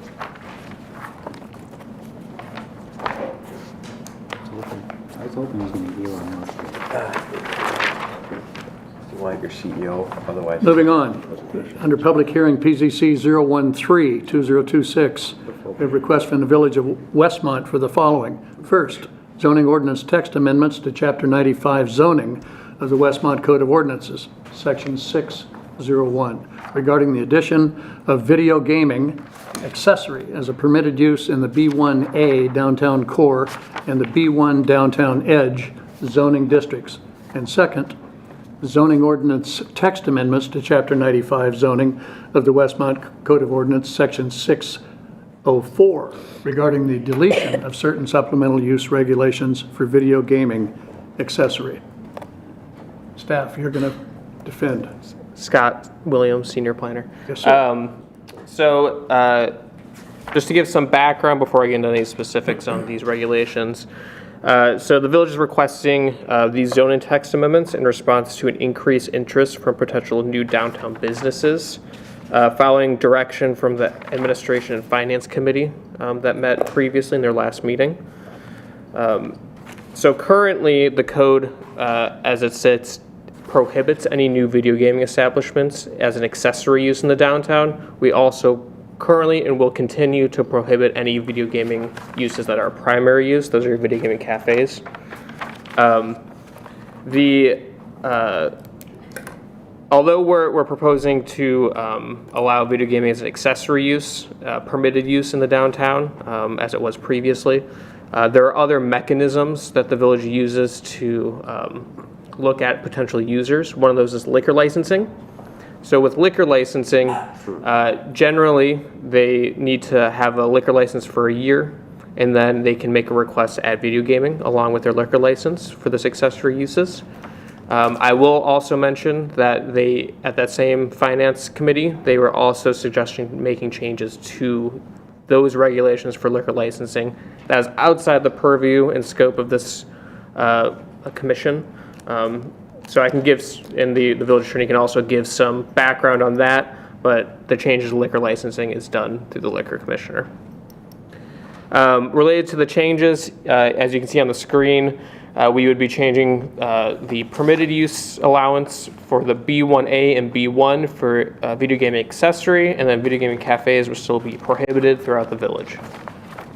Also related to the text amendment language, we would be removing all the supplemental regulations related to accessory video gaming, which is section 6.043A. There are several what were largely non-conforming regulations for existing video gaming users and how they can operate. Obviously, if we allow it as a permitted use, we don't have to talk about them being grandfathered in or non-conforming uses related to accessory video gaming. We would include a new provision that provided that all other requirements of the Westmont Code of Ordinances for video gaming are met, and those are in relation to the other chapters of the municipal code, largely liquor licensing. I'm happy to answer questions related to this. Otherwise, I will sit down. Thank you, Chair. I know when we were first approving these things a few years ago, one of the property owners came forward, one of the business owners, and he was concerned that does his video gaming permission go with, if he were to sell the business, does that go forward with? It's largely, I'm trying to remember. yeah, it's that particular provision. So we had regulations in here regarding that for accessory that are now being stricken, but there are other regulations in the liquor licensing code and chapters related to video gaming. I don't know if the village attorney wants to jump in to answer those. The answer is no. A video gaming license that's issued by the state is not transferable to a new owner. A new owner would have to apply through the state. Okay. Just like a liquor license is not transferable, a new owner would have to apply and have a new license issued if they qualify. Okay, thanks. Sorry to interrupt. Okay. Do you want to open it to public? Okay, now, would anyone from the public like to address the commission on this issue? Seeing that not, now it's the commissioner's turn. Anyone want to argue with Scott? Nope. Pretty clear. Sorry, what's it with the, this isn't anything to do with liquor license? Correct. It has nothing to do with liquor licensing as it relates to the zoning ordinance. This is purely to allow for new video gaming users to make the request to the village board for allowing video gaming, if they so choose. So that's why they mentioned it. Out of curiosity then, in the case of a business sale, right, with a liquor license, if somebody, would it be effectively a new request, would be a new request for the video gaming? It would be a request for the liquor license class, the underlying liquor license class, let's say to operate a restaurant. Yeah. And also the liquor license class that allows them to operate video gaming. Okay. And if that's approved, then there's no obstacles by way of zoning that would prevent them from operating an accessory, having accessory video gaming terminals at their location. The question that the village board will have to determine is whether they have to wait 365 days before they can have video gaming, because the village wants to make sure that they're in fact operating as a restaurant and not depending solely on video gaming for their survival. So right now, the code is, because the zoning ordinance prohibits it in the downtown, they can't even make the request. This requires two separate votes.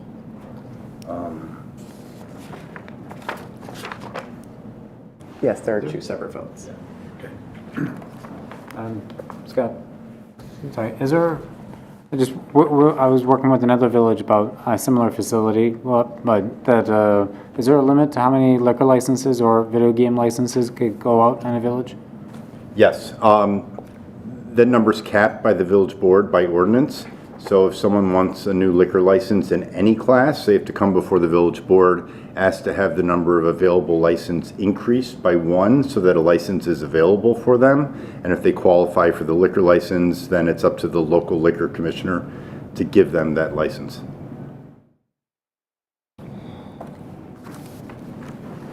Anyone else? All right. Then under PZC 013-2026, request from the Village of Westmont for first zoning ordinance text amendments to Chapter 95, that is Section 601, regarding the addition of video gaming accessory as a permitted use. Do I have a motion to approve? Charleston. Second, Simpson. Okay, Charleston and Simpson second. I have a motion and a second. Further discussion? Seeing none, roll call, please. Commissioner Charleston? Yes. Commissioner Simpson? Yes. Commissioner Thomas? Yes. Commissioner Peterson votes yes. Commissioner Lynn? Yes. Commissioner Donahue? Yes? Chairperson Carmichael? Yes. And secondly, zoning ordinance text amendments to Chapter 95, this one under Section 604, regarding the deletion of certain supplemental use regulations for video gaming accessory. Motion to approve? Motion, Donahue? Motion Donahue, Second, Simpson. second Simpson. Discussion? Seeing none, roll call. Commissioner Simpson? Yes. Commissioner Thomas? Yes. Commissioner Peterson votes yes. Commissioner Lynn? Yes. Yes. Commissioner Donahue? Yes? Commissioner Charleston? Yes. And Chairperson Carmichael? Yes. That case will be put on the village board agenda for May 28th. May 28th, that will go, and you'll take that to the board yourself? Correct. Scott's going to call Scott. Next agenda item is PZC 021-2025, a request from 5628 South Cass Limited Liability Company for the property at 5628 South Cass Avenue in Westmont for a major site plan approval for a multi-unit building containing 4 dwellings in the R4 General Residence Zoning District. Good evening, gentlemen. Good evening. How are you? My name is Ashraf Darwish, and My name is Majdi Darwish. I'm the project architect. He's the project owner. Are you brothers? cousins. We're cousins. Cousins? Yes. Yeah. Ahlan masalan. Welcome. Welcome. Thank you. Thank you. Thank you. So, again, good evening, and thank you for allowing us to present this evening. Our proposal is to build 4 attached townhomes on the lot on 5628 South Cass.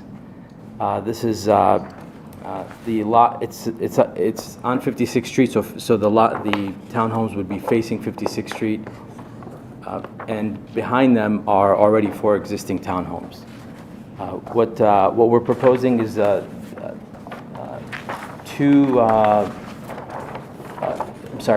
townhomes that are all attached. They will all have 2-car attached garage, 3 bedrooms on the 2nd floor, open floor plan on the 1st floor. The site data and zoning compliance, it's all within the R4 compliance. As you can see here, the lot area is 19,200 square feet. What we're proposing is the floor area ratio of 0.75. What we're proposing is 8,800 square feet. So each townhome is roughly 2,200 square feet. The allowed, based on R4, one is allowed per 4,500 square feet. So ours falls within that, the 4 units in a 19,000 square foot lot. The maximum height is 35 feet. Ours is going to be just under 30 feet. The setbacks are all within the village compliance. This is a picture that shows what the townhomes will look like. They will mostly be, we couldn't get it exactly right, the way that we wanted it to look like, but around the garage, I guess the lighter color would be brick, and the darker color would be vertical siding, siding. cement boards. This is generally what it will look like. You know, this shows an entrance and an exit, but the final is just going to have one entrance, keeping it as far away from Cass as possible. And we decided on that after some recommendations from the village engineers. Is that clear to the commissioners? Only the west entrance in and out, not, east one will not exist. In this picture, the east one would be, I think, too close to Cass Avenue, and the recommendation was just to have one as far away from Cass as possible. You know, we're just showing kind of some of the things we just talked about. This shows the setbacks are within what's allowed based on the village requirements. And, you know, we've also included the landscape plans after working with the village to get that right. It took us a little while, but we eventually got to, with the help of Scott and endless emails, we were able to get all that right.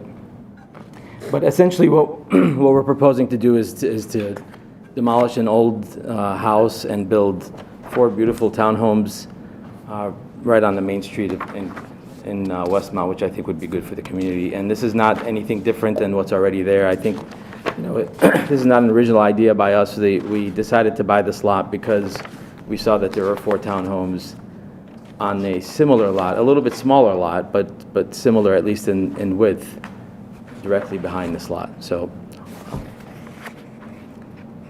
Yeah. Scott, go ahead. Staff? You guys first? Yes, That's enough. I just want to make sure. So 5628 South Cass is located at the southwest corner of Cass Avenue and 56th Place. The frontage shown on their plans here that you can see is the garage would face 56th Place, and then there would be no direct entrance onto Cass Avenue. The property is zoned R4, which is general residential. It somewhat serves as a buffer area with a mix of housing types, largely along major or larger corridors. Cass Avenue is considered one of those. You'll see many multifamily, multi-unit, and attached housing along Cass Avenue. And then you'll see more single-family homes internal after these properties. So directly west of this property is single-family homes. To the north, you have a 4-unit townhome project. Or sorry, to the south. To the south, yeah. So as I said, the use itself is permitted. They're primarily requesting a major site plan approval. So the reason this is a major site plan approval and not an administrative site plan approval is because of the size of the building is above the 10,000 square foot threshold, which means they have to get approval from planning and zoning and then ultimately the village board.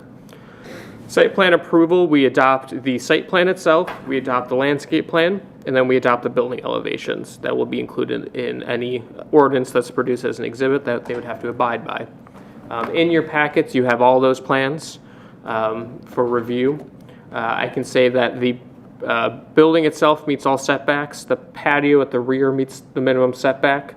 And then the minimum standards for the landscapes being met, slightly exceeded, honestly. And then there's also a BMP that's being proposed along Cass Avenue to meet their stormwater or storm facility regulations from the county. This is not a subdivision. This is just a site plan approval, so they have to meet the county standards for stormwater. The property itself, the orientation, so Cass Avenue to the east is considered the front yard, so there's a significant setback to Cass Avenue there, and then there's the rear yard is to the west, which also has a significant setback and allows for some parking to take place in that location and provide some buffering to the single family homes as well. The interior side is to the south. That is neighboring the rear patios and decks of the townhouse adjacent to this property. And then to the north is the main entrance. So as the petitioner mentioned, there's a single entrance as far east as they were able to go to fit their parking needs. The original plan that was shown in some of the renderings showed 2 entrances. After our engineer provided some guidance, they were told to remove one of them just because it was too close to the intersection at Cass Avenue and 56th Place. I will note that there might be slight adjustments to the exact location of that entrance for vehicular access, just because there's some ComEd lines that run over there. I think there's a guide wire that is directly of where that location is, so they might have some minor adjustments needed, or they'll have to work with ComEd to figure out how to either bury the line or change the pole where the pole guide wires are. For all intents and purposes, they meet the regulations from the zoning ordinance and the landscape regulations, and it's in line with the comprehensive plan. I will also note that they meet the minimum parking requirement, which is 2 per unit, because there's 3 bedrooms being proposed. They exceed that and have some guest parking with 3 spaces off to the side here. I'm happy to answer any questions from the commission. Thank you, Chair. All right, thank you. Let's go to the commissioners. Anyone? Questions, comments? Yeah, It's your turn, go. Yeah, Scott, what's the interior side yard setback, which is kind of their backyard in a way? Those patios have to be 10 feet away from that property line. From the property line? From the property line.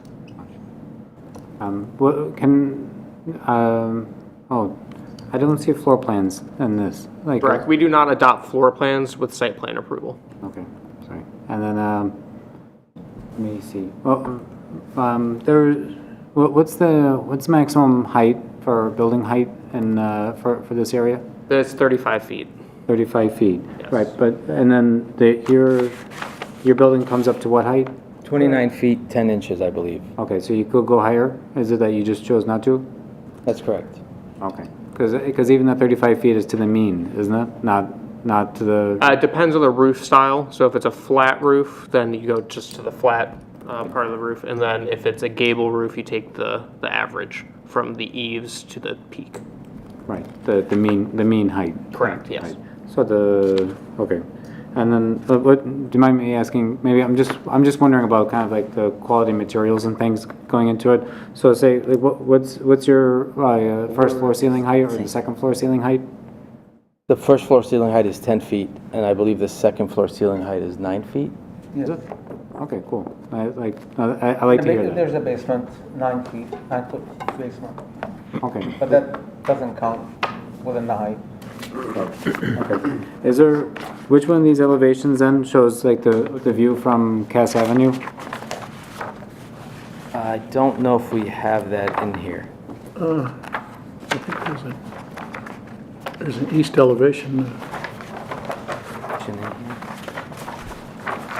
In your packet, you should have the elevations, the actual side elevations, the architectural elevations, not the rendering. Oh, there's your... The back? Sorry. The one before is the front. No, you want to know the east. So the east is shown on this slide here. It's a little hard to read just because of the presentation style, but there is also in your packet. I see. I don't know, is it within our purview to like maybe to request more fenestration or to... You can always ask them to. I will say that we don't have material standards for this district or corridor. A little further north we do in our commercial corridor area. We have guidelines. So we do adopt elevations and you can make the recommendation, but generally if it meets the code and they don't want to do it, they don't have to. Okay. When you said vertical siding, do you mean board and batten? I'm sorry, what was that? When you said vertical siding on the outside, do you mean board and batten or? Yes. Yeah, board and batten. Yeah, it's a Hardy board. It's made by Hardy. Right. You could look it up on Google. It's simple enough. It's a vertical joints. The joints run vertical, and the idea is that we would have them in black unless the village has an issue with that, but. It's something I've done in the past that I think look good. I've actually done it in white and in black. But, you know, you could look it up on the Hardy website to see what they look like. And if there's any comments from the village regarding the cosmetics of the building, we're open to suggestions or. Sure. Don't worry. I'm not complaining or commenting. I'm just trying to get a good visualization. I am familiar with say board and batten materials. Okay. Okay. What's underneath it then? Like what in that rendering? It's a color brown. What is it? Material. It's brick. It is brick. Yes. Okay. It's red brick, similar to the townhomes on Cass just north of there. Okay. We'll try to keep them. North or south? I'm sorry, Just north. south? No, just north of there, No. about 2 or 3 blocks north. Okay, 2 or 3 blocks north. There are some townhomes with red brick, and our plan is to have something that looks very similar. Okay. Cool. Thank you. Maybe my only kind of comment or concern maybe for the residents is that they that the First back. meeting, you know what, I'm sorry to interrupt. The first meeting we had with the village, Scott and others in the village were talking about how pretty they thought those townhouses were. I drove up there and they were kind of an inspiration for us, for our townhomes, you know, adopting the gables and the hips and the combination thereof and the red brick. And the siding is different on those townhouses than we're suggesting on ours. But again, we're Open not- to suggestions. We're open to suggestions from the village. Sure. Yeah, and then no, like maybe my only comment maybe is more just like the backyards are kind of small. It's kind of a I understand that you're limited on how much depth you have because you have to have so much of the parking lot and the depth of a building. I wonder a little bit if like the unit on the west, if it could, if the western unit could have patio doors that face west rather than facing the 10-foot portion. But I mean, I'm getting into details now. So. Yeah, I understand what you mean. The backyard is not a huge backyard, but there is an area in front of where we have these the cars parking. There is an area, a small area that could be used as a play area or a backyard or a side yard to make up sort of a common area. Here. So, do you want to go back to the site plan? Right. Oh, sure. Yeah, I get it.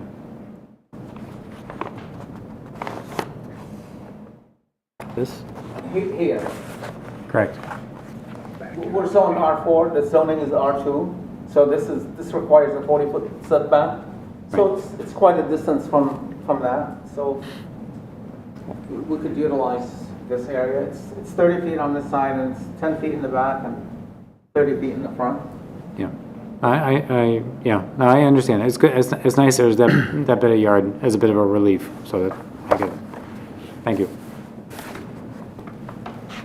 Anyone else? I Comments? think it's a great plan. I think it'll look perfect there. So I'm very excited for you guys to get going. We are too. Yeah, I agree. I think it's an excellent use of that space right there. And if I'm not mistaken, this is the first condo development in Westmont since 2008.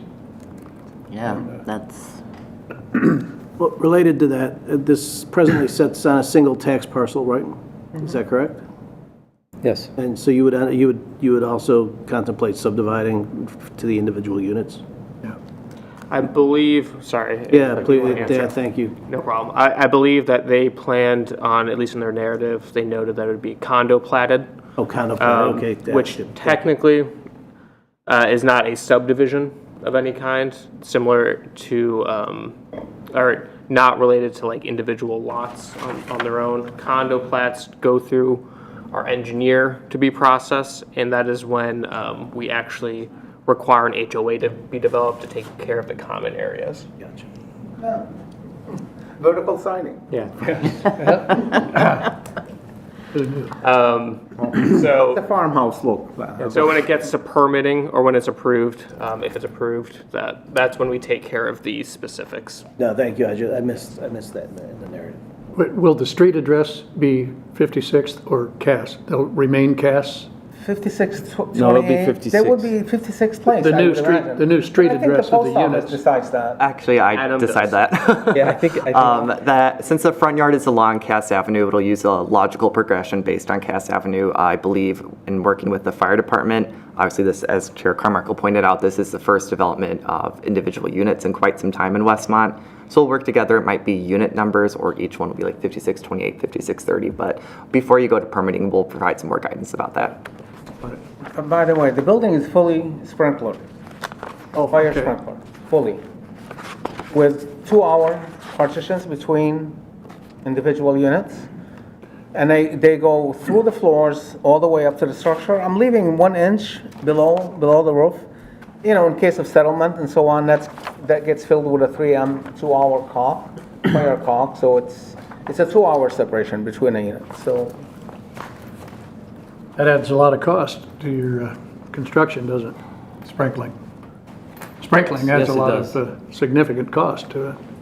Yes, it does. I think it's required now for It is. all new construction, including single residence Well, I didn't know that. construction in I do Westmont. agree. I won't speak on behalf of the fire department. Yeah. Any other commissioner comments? Yeah, who's driving? Adam, are you? Can you go to slide 4 or slide 5? Hope you're driving. So I'm looking, 2-car garages, there's the 2 parking spots. Is it designed where people could park 2 additional cars outside of the garage? no, it's not. There's not gonna be enough room? There's additional parking on the side of the buildings for 3 spaces for guests. Understood, but I'm looking here and it looks like there could be room to park outside of the garage, but is that not the case? I don't think that's. I think there's room, but That's a good you know, it idea. would be discouraged because I think the way they could be in the way of say the one that's furthest east in accessing the exit. Right. So no, that the You're not going to stripe it. No, it's not ideal. The intention is not to have cars park in front of the garages. It's not Yeah, the ideal. intention is to prohibit it. Is to prohibit parking behind the garage. Got it. Okay. The way the bushes were lined up, looks like there's 2 additional parking slots in front Is of the that garage. included in the HOA? There will be. What if they want to wash their car? That's not parked. Then they should go to King's Car Wash, which is just 3 blocks. Yeah, right. There's a car, yeah, there is a car. 2 wash. car washes within Yeah, 3 blocks. several. One on each side. Yeah. Yeah, I'm good. I was just curious. Anyone else? Okay, gentlemen, under PZC 021-2025, Chair would entertain a motion to approve request from 5628 South Cass Limited Liability Company for the property at 5628 South Cass for the following: a major site plan approval for a multi-unit building containing 4 dwellings in the R4 General Residential District. I have a motion to approve. So move. Second. Motion Thomas, second Donahue. Public? Yeah, it's not a hearing. Discussion? Yes. It's not a hearing. Well, it's not technically a public hearing. It's only because she stood up there. There's, Commissioner asked if you asked for any public comment. I did not ask for public comment. Is it, because this is technically not a public hearing issue. Ma'am, would you like to talk? Yeah, please. Yeah. Good evening. How you doing, guys?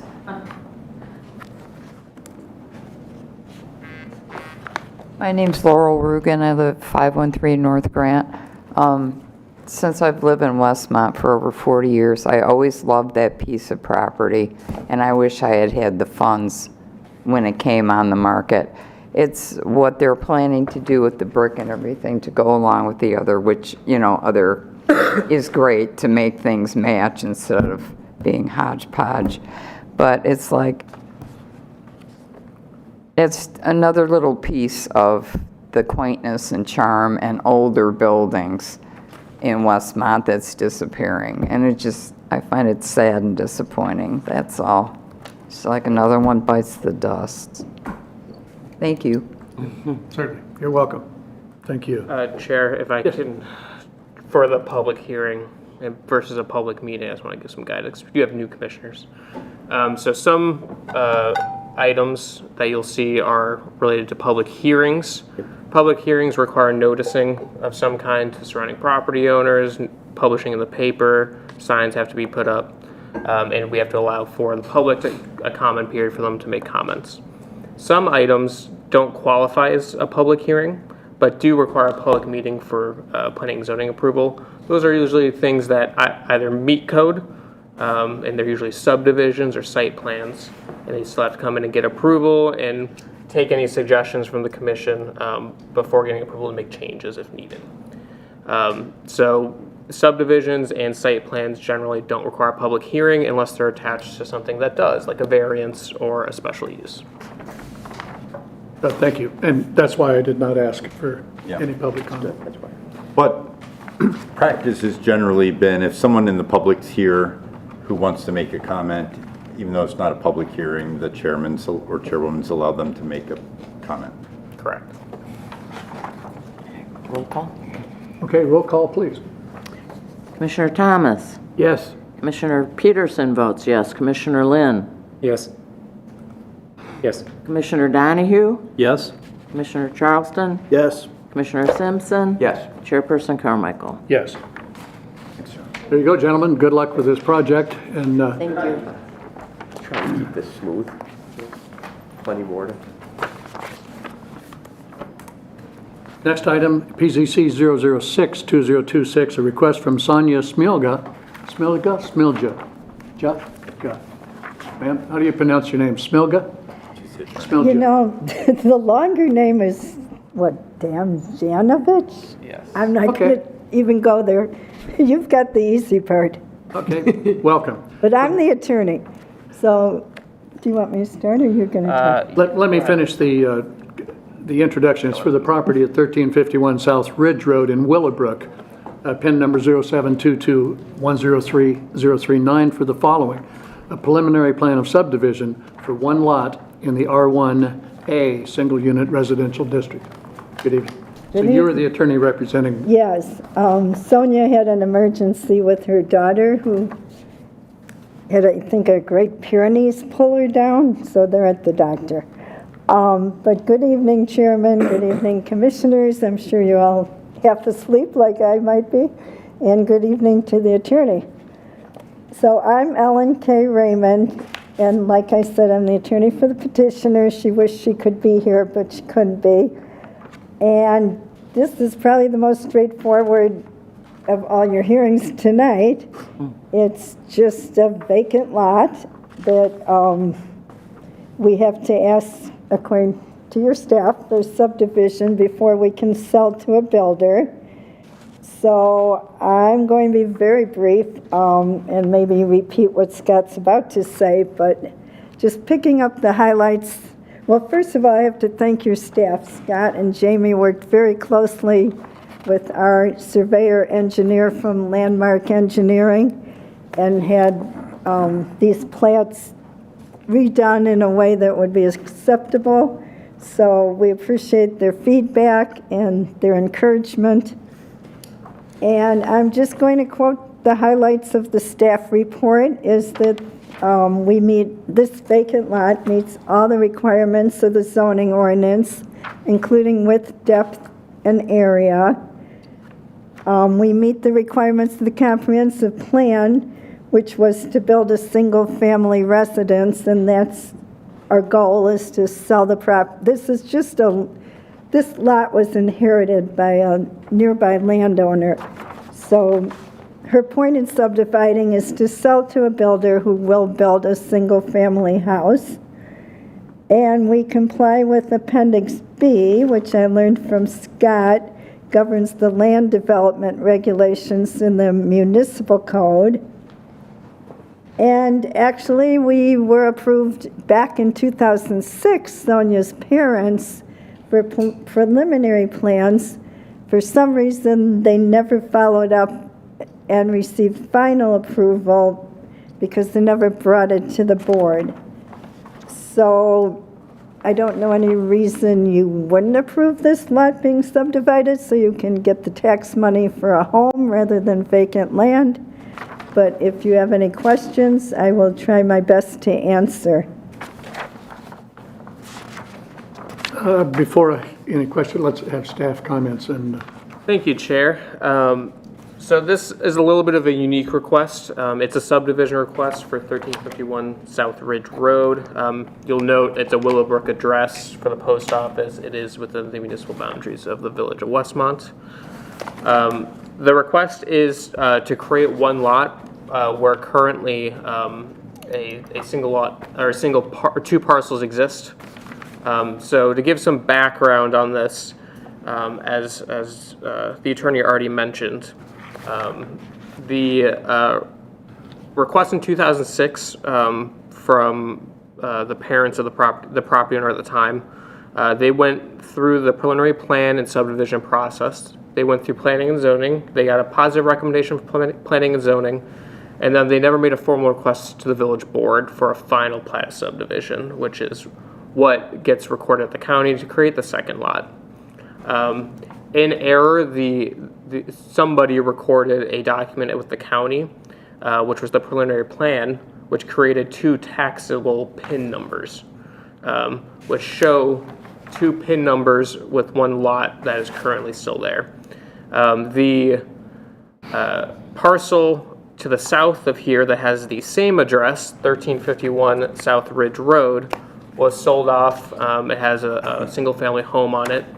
And this property that we're talking about today was left parcelized as vacant, but never recorded as actual lot with the county. So it's not technically in the eyes of the village a buildable lot because they never went through the final subdivision requirements. With the preliminary plans that were previously approved, there's a 1-year requirement to get final plat approval. Otherwise, the approval is voided and they have to come back and start the process over. So that's where we are today, is that they're requesting that this requesting a one lot subdivision from an existing PIN number that has single ownership. In addition to that request, the petitioner is also requesting a waiver to the construction of right-of-way improvements and the associated fee in lieu. For those right-of-way improvements, there is a requirement for a sidewalk to be installed here. The village engineer said we don't want you to install a sidewalk because there's no sidewalks in this area. We will do it, but we want to take in cash for that, for those services. That specific waiver is not a part of this discussion. That goes to the village board ultimately for their vote. Good. It should not have any bearing on any votes or decisions at this level. I'm happy to answer any questions. The village attorney, or not the village attorney, the attorney for the applicant already noted that the minimum lot requirements are being met and that their plans are to sell the property to a developer for a single-family home in the future. And then I'm open to any questions. Thank you. thank you. Public comment? Okay, commissioners. No. Yeah, it meets the minimum width and depth, everything. Correct, and area. I don't see an issue. That's it. Okay. No, feel free. Sorry, is there, and they have sewer and water, that they don't have to extend anything because it's all there? It should be in the right of way, I believe. They're not proposing any extensions based on the preliminary plan. Good. Thank you. And to be clear, we're basically going forward with a final plat, largely so that permits can be issued and it can be. Yeah, so the general process is the preliminary plan, which is all the engineering documents, which is very minimal for this request. There's not a lot of information in your packets about it. Has to go to planning and zoning to be approved, or for a recommendation of approval. And then that request, the preliminary plan and final plat, go to the village board. So this commission never sees the final plat. The village board technically does. I did provide in the packet for this case just because there was not a lot of information, so we want to show you it. But ultimately, they approve the final. Any more? Okay. PZC 0062026, a request from Sonia Domjanovich Schmelga for the property at 1351 South Ridge Road in Willowbrook for the following. Preliminary plan of subdivision to create one lot in the R1A single unit residential district. Chair's looking for a motion to approve. Motion Simpson? Second. Motion Simpson, second Lynn. Second Lynn, motion Simpson, No, I got that part. and Michael seconded. Okay, I have a motion and a second. Is there any further discussion? Seeing none, roll call, please. Commissioner Peterson votes yes. Commissioner Lynn? Yes. Commissioner Donahue? Yes. Commissioner Charleston? Yes. Commissioner Simpson? Yes. Commissioner Thomas? Yes? And Chairperson Carmichael. Yes.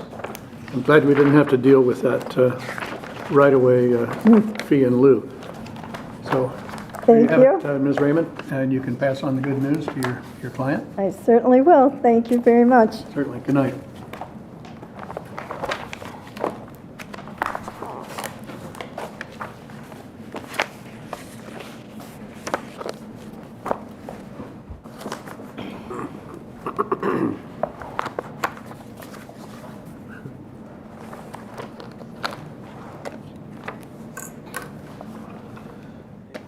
Okay, next agenda item is PZC 0102026, a request from 814 CRE, the petitioner, and Encore CW, the owner, for the property at 6120 South Cass, for the following: a major site plan approval for a daycare center in the C1 Commercial District. Good evening, sir. Good evening. Thank you, Chairman. Good evening, Planning Commissioners. My name is Mark Kellenberger on behalf of 814 CRE. Thank you for allowing us to be here tonight. What we're proposing is a new early childhood education center on Cass Road. Just under 14,000 square feet. Went through the staff review comments, no issue on making the revisions to the curbing, to make the provisions for future signage. The one item I did want to just walk through and discuss was the circulation pattern. The way it's proposed right now, with the layout of the Encore car wash and the existing drive approach that's installed now. Right now, that's a two-way drive with a stop bar for exiting traffic. So what we were looking at in laying this out was, rather than encourage two-way traffic and push that back, was to bring that as an ingress only coming in there, partially with what was identified as, we didn't want to introduce too many turning movements right there. So we thought the singular access would provide the convenient, quick access for parents dropping children off, but not encourage that two-way traffic. So we'd like to keep that. One of the items, and I'm assuming, looking at the comments of backing out onto traffic backing up into Cass, a couple things. One, the tenant, they require parents or guardians to park and physically walk their children in. So there isn't a drop-off or pickup lane. So they're not queuing in that drive aisle. They're actually coming in, looking for a space, hence the pass-through on the south side. If they come in, there's not parking available, they would circulate and then come into that, what would hopefully be that northern portion of the rear parking with a sidewalk access to the front door. So they could enter from either the east or west side of the building? No, so the one... they could only enter on the east side of the building? They can only, yeah. The vestibule is right here with the front door. The thought would be is if they come through, this is occupied, they could circulate, park in here, and we've created the pedestrian access to bring them up to the front door on that side. The idea was, obviously, if vehicles are heading northbound on Cass, they can't make that turn in because of the restriction on that right in, right out. Right in, right out. They would be able to circulate to the north, circulate back through, and we thought dividing those two turning movements, so basically coming south on Cass, you would be able to come in. Heading north, you'd come in, circulate to the rear, and there would be that convenient parking bank in the rear. Getting back to the stacking there, so again, the parking requirement for them to come in and check their children in, we think that alleviates part of the concern. In reading the memo and trying to work through a solution, my one thought was to move those handicap parking spaces further to the south a little bit, create a little bit of a larger landscape area in front of that front door, and would also allow a stacking area for somebody entering off of Cass, coming into that site. So just wanted to walk through those potential solutions, listen to any comments you have, and have a dialogue around that. Walk us through a car going north on Cass. So, how do they get in? Pardon me? If it's a car coming from the south. Going around the car wash, and then coming in off the entrance in the rear of Encore. So that's the traffic movement. They're turning left on 61st Street. Left onto 61st Street, correct, and then circulating around. Yeah. The idea, and so just to demonstrate, in trying to reach a compromise, I did think moving these down a couple, that would allow a couple of vehicle stacking that would potentially alleviate the concern from If vehicle came left on 61st and down, okay, turned left onto 61st, came down in, through the parking lot? Yep. Then they're going counterclockwise. They would be coming into here. They're going to stop there. Yep. And look, Yeah, and then, because this will all be and then signed. turn around and go back north. Correct, and there. that's why we left this signed as do not enter. They would come back and be able to come through there. I've worked through it with the engineer on the revisions for the curbing so that there's no conflict for the emergency vehicles. We can accommodate that in either configuration. Again, just at the request of the tenant, and making it a convenient parking and drop off, because they are staggered so much in that morning. It's not a situation where everybody starts at 8 o'clock like a school or a drop off from that standpoint. They're cycling in from 6 a.m. till about 9 a.m. So we don't see that heavy demand all at once. All right. Thank you. No, staff. Go for it. Yeah, go for it. I know, I can interrupt, but nobody else can. Staff? Please. First, I want to say there are some material boards here.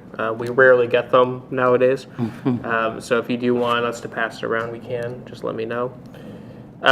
So the property is located just south of Encore Car Wash. It's in our C1 commercial district.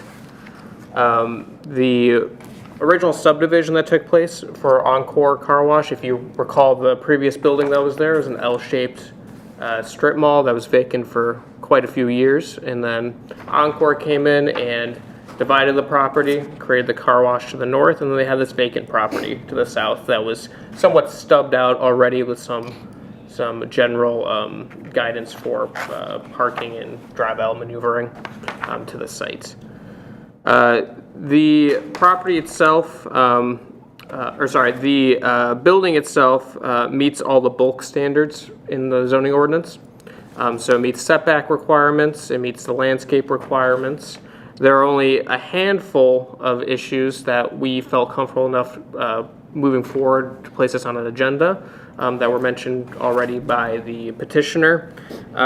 Those recommendations from staff include, I'm going to go in opposite order. So the first one is that the proposed ground sign along Cass Avenue, the location of it meets the setback requirement, 5 feet from the property line, but it does not meet the minimum landscape requirement. We require for all ground signs to have 5 feet of landscaping around them in a monument style.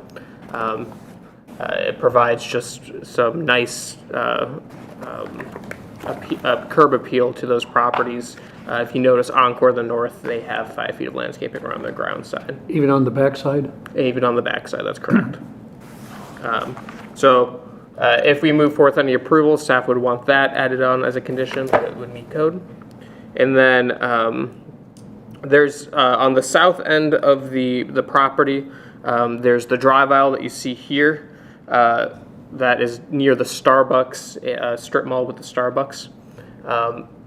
If you go into your packets, there's a, and it might be on the next page actually on this proposal. This is a fire truck turning radius study. So it's hard to see on the digital example, so I encourage you to open the packet. The maneuvering for a fire truck here is difficult just because of the tight corners. They show that the wheels of the fire truck will be able to be maintained within the drive aisles, but the overhang of the fire truck will go over the curb line, which we do not allow. So the fire department was comfortable moving forward with this with the condition that that either the curbing or the site plan itself has to be adjusted to allow that fire turning radius. They believe that it won't be too much of an ask just to adjust the curbing on the south end to make that attainable for them. There's a fence that borders those two properties, so I don't know how that would be impacted, if at all, by moving the curb. We don't know until we see the fire truck study. So one option is to adjust the curbing, but it also could end up being that the building has to be adjusted slightly as well. Is that both on the southeast and the southwest corner, or just the southeast? Correct. So depending on which flow it is shown, so this is their preferred clockwise option. The truck still overhangs on both corners over the curb around the maneuvering. So that would be another recommendation by staff if this moves forward for approval. And then the last one, I will note, the petitioner already touched on this a bit. Staff's recommending, zoning staff and then also the village engineer and engineering, the community development engineer, recommend a counterclockwise flow for this site plan rather than the current clockwise direction. The main reason is that we want to try to reduce as much conflict at this right hand in, right hand out connection on Cass Avenue. That right hand in, right hand out is dictated by DOT and not by the village. So it's a lot more difficult to get that adjusted. And typically they do not want anybody turning left out of there anymore onto Cass Avenue. That might cause any disruptions. So the the engineering division advised that recommended that they produce a counterclockwise plan. If you go to the end of this presentation, it has it.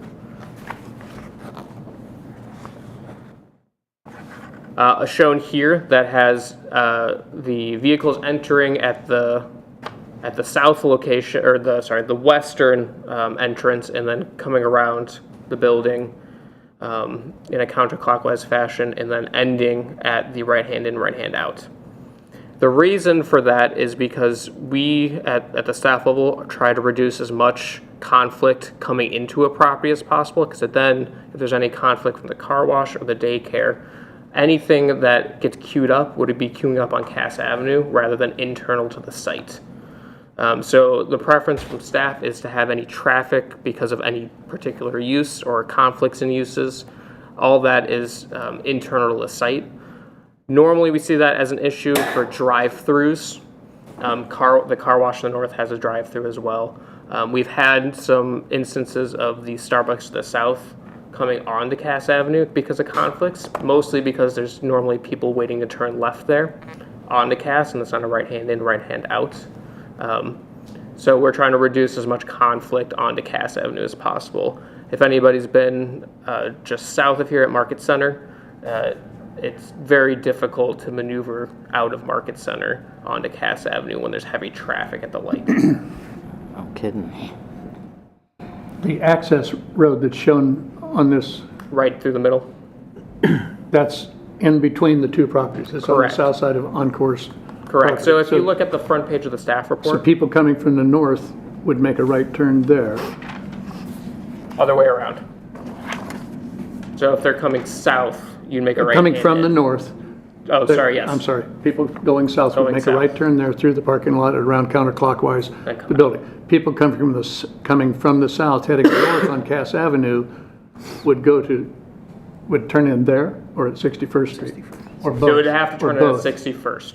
They would have to go to 61st Street. They wouldn't make a left, it's right turn Correct. in only. Yes, there's a sign there that says they cannot enter that direction. I have seen people do it, unfortunately, but they're not supposed to be doing it. And we've had to fix the sign there in recent history to make sure people know they cannot turn in. Would the curbing be set so that left turn in wasn't? We're not suggesting any changes to the right hand in, right hand out onto Cass Avenue, just because this is DUDOT's jurisdiction. And it gets very convoluted to try to get permits through them for site plan approvals. I will also mention for the staff report, they provided, again, with major site plan approvals, we adopt the site plan, landscape plan, and the architectural elevations, including materials. Obviously, they have the materials shown here. They largely meet the sub area in our guidelines for this commercial corridor. We always want higher grade materials on the front facing Cass or a major road like 63rd. And along any entrances to the building. They also have a large play area to the west. That's an outdoor area that's required by state laws for the daycare user. And all of the setbacks for that meet our requirements as well. We have some newer code that requires fencing of some kind approved by the state for the outdoor play area, and it abides by that. And then there's also a dumpster shown at an angle. So you'll notice, and it's kind of hard to tell, and I encourage you to look at the aerial on the front of the staff report. There's a little bit of a jog between for the rear drive aisle onto the Encore property to the north. So it comes up, and then you have to take a little bit of a left and then go up to hit the cross street.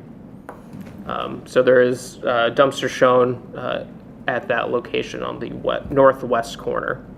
The materials for the dumpster meet our general guidelines as well. I'm happy to answer any more questions regarding the site plan as well from the staff level. If a car parked in the western parking lot departing could go to the access road and turn either right or left? Yes. They can only, when they come onto the access road, they can go right or left. Yes, internal to the site. Internal. On 61st, you mean? Yeah.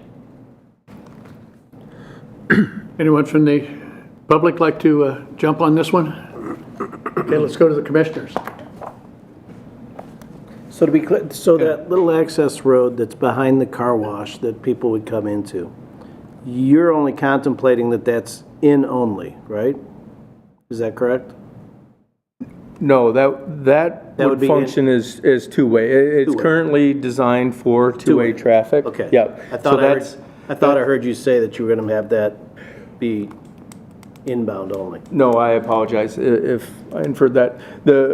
The access road behind the car wash would allow for those coming north on Cass Ave, because they cannot make that left with the island, to circulate around. Our thought process was we already have those traveling north on Cass using that circulation pattern to get into that rear parking lot. We thought those heading south on Cass, giving them the avenue to come into that one-way only on that south side, would be 2 points of access and not require everybody to circulate in the same pattern in the same parking. So the reason anybody would use, though, that little back road to get out is because they wanted to go north on Cass again. Correct. And speaking to that little access road, is any sort of signage identifying the daycare center contemplated kind of at that corner, at that little entrance point? We have, I think in most of the staff comments to the petitioner, I have recommended directional signage. Yeah. So Encore is directional signage along that street. We would likely allow it as long as Encore would allow it because it's directional and they share an access road. Yeah. What's the ownership type of agreement on that access road? Like who, is that Encore's property? And Yes. is it Encore owns the, Encore owns Yeah, right. it? As of right now, Encore owns both properties. Generally, there's a cross-access agreement. I can't remember off the top of my head. I believe there's a cross-access agreement between these two properties that was recorded at the time of the subdivision. So it's like an easement? Somewhat. I assume it's a reciprocal. Reciprocal. Yep, Yeah, it's an RDA. there's a reciprocal access easement that allows that. The property line that you see here, that goes down the center of that access road. So it's half on Encore's, what would be ultimately Encore's residual piece, half would be on ours if we can move forward with this. We will be the purchaser. Just out of curiosity, like you can't do parking off of that access road, can you? It was something we thought about. The Encore Car Wash has a few parallel spaces on there. My concern, and in all seriousness, was directing more conflict there because vehicles are coming there, parking either after the car wash or whatnot, and they're coming out to use that drive, crossing over there. So now if we have drives there, I saw that as a bigger issue from a site layout and parking situation. In light of the comment, it is something that I thought about trying to do one-way traffic and pulling that building all the way to the south, coming in. It didn't lay out as well, and now we're introducing cars driving across that, coming in. If the concern is the potential conflicts, now I'm putting multiple cars down that common access drive to then park in that angled parking, which would be on the south side of that access drive. So I felt that we were introducing more turning conflicts potentially to vehicles as pickup and drop off was happening, rather than getting them on our parcel, directing them through the one way. That was the thought. Yeah. Between the two different schemes, or the counterclockwise or clockwise, I agree with the latter one, not this one. This one, I can't imagine how a person could come down the western lot, like heading south, and then if they can't, oh no, yeah, but then they're confronted by a one-way street that's coming at them, and then they would have to do an awkward kind of 5 or 6 point turn because there's not a proper turnaround at the bottom of that western lot to try to get out of there, right? The idea would be that we would sign that and direct traffic not to come through that entrance on the south side of that. Right. The parking would be convenient with that pedestrian area at the rear of the playground that would then direct them up to the front door, which would be at the northeast corner. Yeah, but there's not, I don't know if there's much room for a turnaround at the bottom of that west lot. Yeah, you're saying in here? Yeah, at the bottom of that, if they go down that western lot. Yep. Again, we're significantly parked here. I don't see a situation where, again, if we're directing half of the pickup drop-off to here and half of the pickup drop-off here because of the traffic pattern or however it would break, we have significantly more parking in the rear to where this would ever be fully parked. That is intended for staff as well, so there is an opportunity, but typically staff is directed to park in the most inconvenient place to the front door. So they would have to pass all of this parking, utilize this, and I do think they would be able with this area to be able to come down, make that turn, and then come back out if they had to. Yeah, it's that turn at the bottom, that part. If it was full of cars, I don't. Maybe. Yeah, we could provide a turning radius for it. I'm very confident in talking with the engineer following the staff comment that would be an option.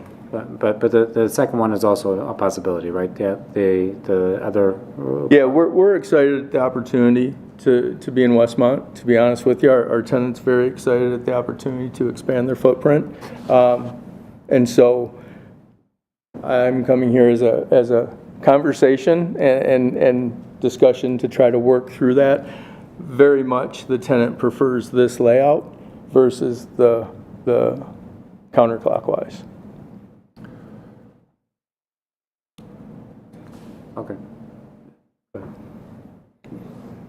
Commissioner Simpson. So I'm just going through this, right, because my kids are at daycare, and I like the idea. I like the idea of stopping the access back up, right? So the counterclockwise made sense, but what doesn't make sense is if I'm coming in, I won't know if the spaces are available to the east until I've already driven through. Correct. And then I'd have to go back around, which is probably not what you want to encourage, as you have a bunch of 6-month to 6-year-olds going in the area. So like you want to kind of stop the loop. So I'm just trying to think. I'm not trying to necessarily name a competitor here, but I'm trying to think. If you look on the northeast corner of our boundary limits in the daycare that's over there by the OR district, they have a wide aisle to where they allow 4 cars to park, and then people can drive through, including a fire truck if necessary.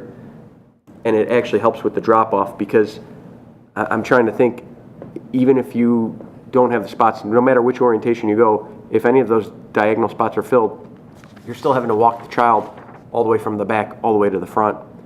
And I just don't know whether or not that makes sense from a traffic pattern. I'll defer to the engineers. That's just the only comment that I would want to make to, board, the village board here, is you're balancing the access control. You also have the ease of drop off and pickup. And I know you have to walk them in, but I can assure you, anyone with a 6-month-old to a 4-year-old, the goal is to get the pattern so that you go in and go out, because you don't want the kid crying for 5 minutes that they miss you and do all that. So I'm wondering if you do bring it down, if you bring the building and everything down to the south, I don't know if that would even work, if we allow for the opening to the north closer to access, so you can allow the drive aisles for someone to drop off quickly and go, and it's all visible. Because my concern then is, if that's the area I'm going in, okay, I can park in the north, and then I can always come to the east. I'm not as worried about the access getting choked up then if you keep the clockwise movement. It's the counterclockwise, to me, that seems like it's counterintuitive. You enter from the back, you want a spot in the front, but if it's filled, you start all over again. It's just kind of, it's only going to be available for people traveling northbound who are looking to the west to see if there's a spot. By the time they get there, 30 seconds at least will pass. Just so I'm understanding the movement of coming in here, as I was kind of describing with the parking along this area. Yeah, it is something that I did not sketch up with the engineer. Again, I was concerned over the number similar to this. Like, this is minimum from a convenience factor. Same thing being here is just encouraging those turning movements, and then the backing movements that would come back out to have to go, if they're heading north on Cass, to then back out into this area and then circulate around. It's something we can absolutely explore. I did not go greater into detail. What I don't know in regards to the fire department and their requirements, if they need full access around the entire building or not. There is a fence to the south, so unfortunately they don't have access to the south of the building if there's anything cut off. So that's my only concern. Yeah. And on that, now that you mention that, because we did look at putting a cross access through there, we've reached out to the broker to reach out. Unfortunately, that's a driveway and it's not a public right of way. So there's actually 2 property owners in there. It's the first half is the commercial strip or buildings up front, and then the bulk of that goes to the property in the rear. So that will be, who's going to decide that? With the fire, that would be a fire department access there at the back of the property. So it's up to the Fire Prevention Bureau on how they need to maneuver their vehicles there and where they need access. My understanding is they normally want full access around the building no matter what, just in case there's conflicts on other properties where they're trying to get through. So typically, when a new site plan comes in, they want full access. I will also mention, because you mentioned the cross-access, if you see on the south end of the rear parking lot, there's shown as proposed access to the south. We always suggest with any commercial property that there's cross-access agreements between the commercial properties, reduces traffic on the major thoroughfares in Cass Avenue and 63rd. It sounds like they reached out and were not able to come to an agreement with those property owners. We normally still want those areas to be stubbed out to show that cross-access can happen in the future. but it's not a requirement by code. Commissioner Donahue. So the concerns I have are if you're heading north, you make a left on 61st Street, heading west, and then you head south on that little alley. I go to Encore probably way too often because I like a clean car, and I'll make a right to head. My wife has a business on 61st that I'll go to after I get the car washed, and if I'm making a right turn out of the bays where you can vacuum, the cars and whatnot, like there's a wall there, there's tall grass there. I've almost been clipped several times just making a right turn when a car's shooting up. The second thing is that there's a hill there. So when cars are heading south up that drive, it's just difficult to see what's happening 20 feet, to the north. So I think it needs to be taken into consideration that visibility for people leaving Encore to get to 61st Street, if they make a right out of those vacuum bays, they're looking downhill and they're not, easily able to see what's coming uphill.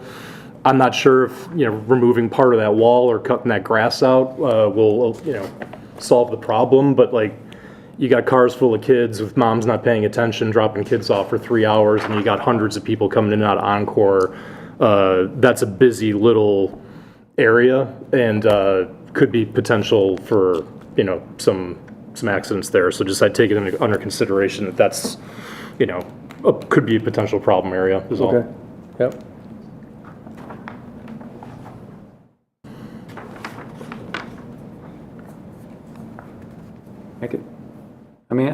I'm dreaming up like an alternate parking arrangement, but that's probably not our job, is to come up with a new layout, right? You can make, Don't you ask make a me. recommendation. The more we talk, the more. You can make recommendations to the petitioner. Okay. Just one, maybe it's a bit difficult, but to say how you have that western parking lot has parking on both sides. It's not one-sided like the east one, but like a normal double-sided parking lot, just like the one you have on the west. I almost want to rotate that 90 degrees and run along kind of the north, just next, just underneath that access road. So and then to instead of having an L-shaped building, to have a rectangular building that's more to the south. Maybe this is what you were suggesting a minute ago. I know that we were talking about having parking off of the access road, and I don't know if you necessarily meant that was also like the parking aisle, or to create a new parking aisle like as I'm suggesting now, just a hair south and parallel to that what it says access road. But and to still have like a single lane, for the sake of the fire department, to have a single lane kind of perimeter street that goes around. Now, my idea is I think it has some merit to play around with. The only thing I'm starting to realize is I want the kids to have some outdoor space, and so I can imagine that being easily overlooked when we make these kind of big decisions. I do know that with commercial projects, parking pretty much designs a whole building, and it's a shame in a lot of ways, but it does, and so that's something that's very frustrating. I understand with doing any type of commercial property is that it's all parking. Everything, the parking eats up everything. Yeah, it's surprising how the convenience of parking or visibility of parking guides those decisions. My couple comments. One, we've worked with the tenant for about 2 years in developing this floor plan and footprint, so they're locked in. So, and I don't mean any disrespect, but changing that building to design a one-off wouldn't be an option for them. I recognize your comment about creating that parking area, being that it would require 65 plus feet with double stack parking, pushing that. With this building configuration, we wouldn't be able to do it. That's why I was coming back to the idea of that angled parking coming in off there. Again, I think that has some challenges too, but that would be the concern with what you're talking about, that double loaded parking bank on the north side. Yeah. Thank you. Is there Just how you have potential future cross-drive easement, like connecting to the south, can we have two of them, almost like one at the front and one at the back? You can make the recommendation. I would leave it up to the petitioner. Then I It's would- not, I'll say no access to other sites is a requirement by code. It's just a recommendation of the comprehensive plan. Yeah, in that case, then I guess maybe to have one also at the front, not just at the back. I mean, it does make sense there at the end of your double parking row, but at the front, that might be helpful too. I don't know. It seems like as simple of a rectangular site that this is, like just with all the streets around it, makes it very complicated pretty quickly. And we lost a little bit of the depth because the bulk of that stormwater pond, when it was developed on Encore, it widens out on that south end.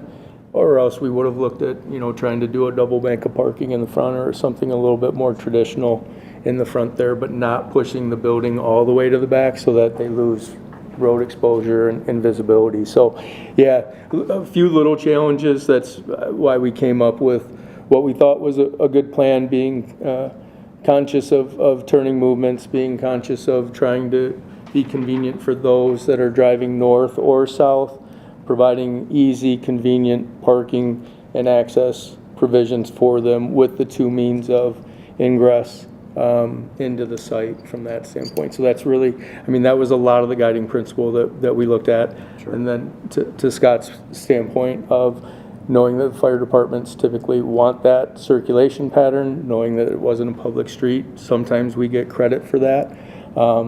So they can use that as access, but I can't guarantee that access on the south side. So that was a lot of the thought process that went into what we have today. Sure. Maybe you've already explored it, but does your civil engineer look at the detention pond and think about, or maybe to deepen it so that maybe it doesn't have to be so wide, to manipulate it so it could be narrower? We did not. It's a very big detention pond and quite a engineering feat. That is all governed by the Encore piece, so I was strictly looking at not touching that. I believe Encore is in a 3-year, I'm going to call it probation period for that detention to make sure any plantings come out correctly. So we hold a bond as it currently looks. It's a DuPage County requirement, I believe. Oh, yeah. Regarding the plantings, Anna? Plantings and then just the functioning of the detention pond. Okay, so in other words, don't touch it for 3 years, is it? Basically, make sure it's maintained and it's operating correctly. I'm just trying to think of options, to I appreciate it. Pressure. Yeah. So you're saying the primary reason you didn't double row parking in front of the building is because the client wants the building closer to Cass Avenue for exposure, or? So, yeah. It would. From pushing that all the way to the back, then we eliminate a lot of that, what is in the rear. And so now we're creating a dead end on that south side. Yeah, I'll just add that we do have a requirement that parking spaces are not within the front yard setback. The drive aisle is allowed to be, but not the parking spaces. So the parking spaces as shown are as close as they can be to the front yard or front property line. And I'll also mention our commercial guidelines say that we want to reduce as much parking along the front just because it doesn't look as nice. Okay. Thank you.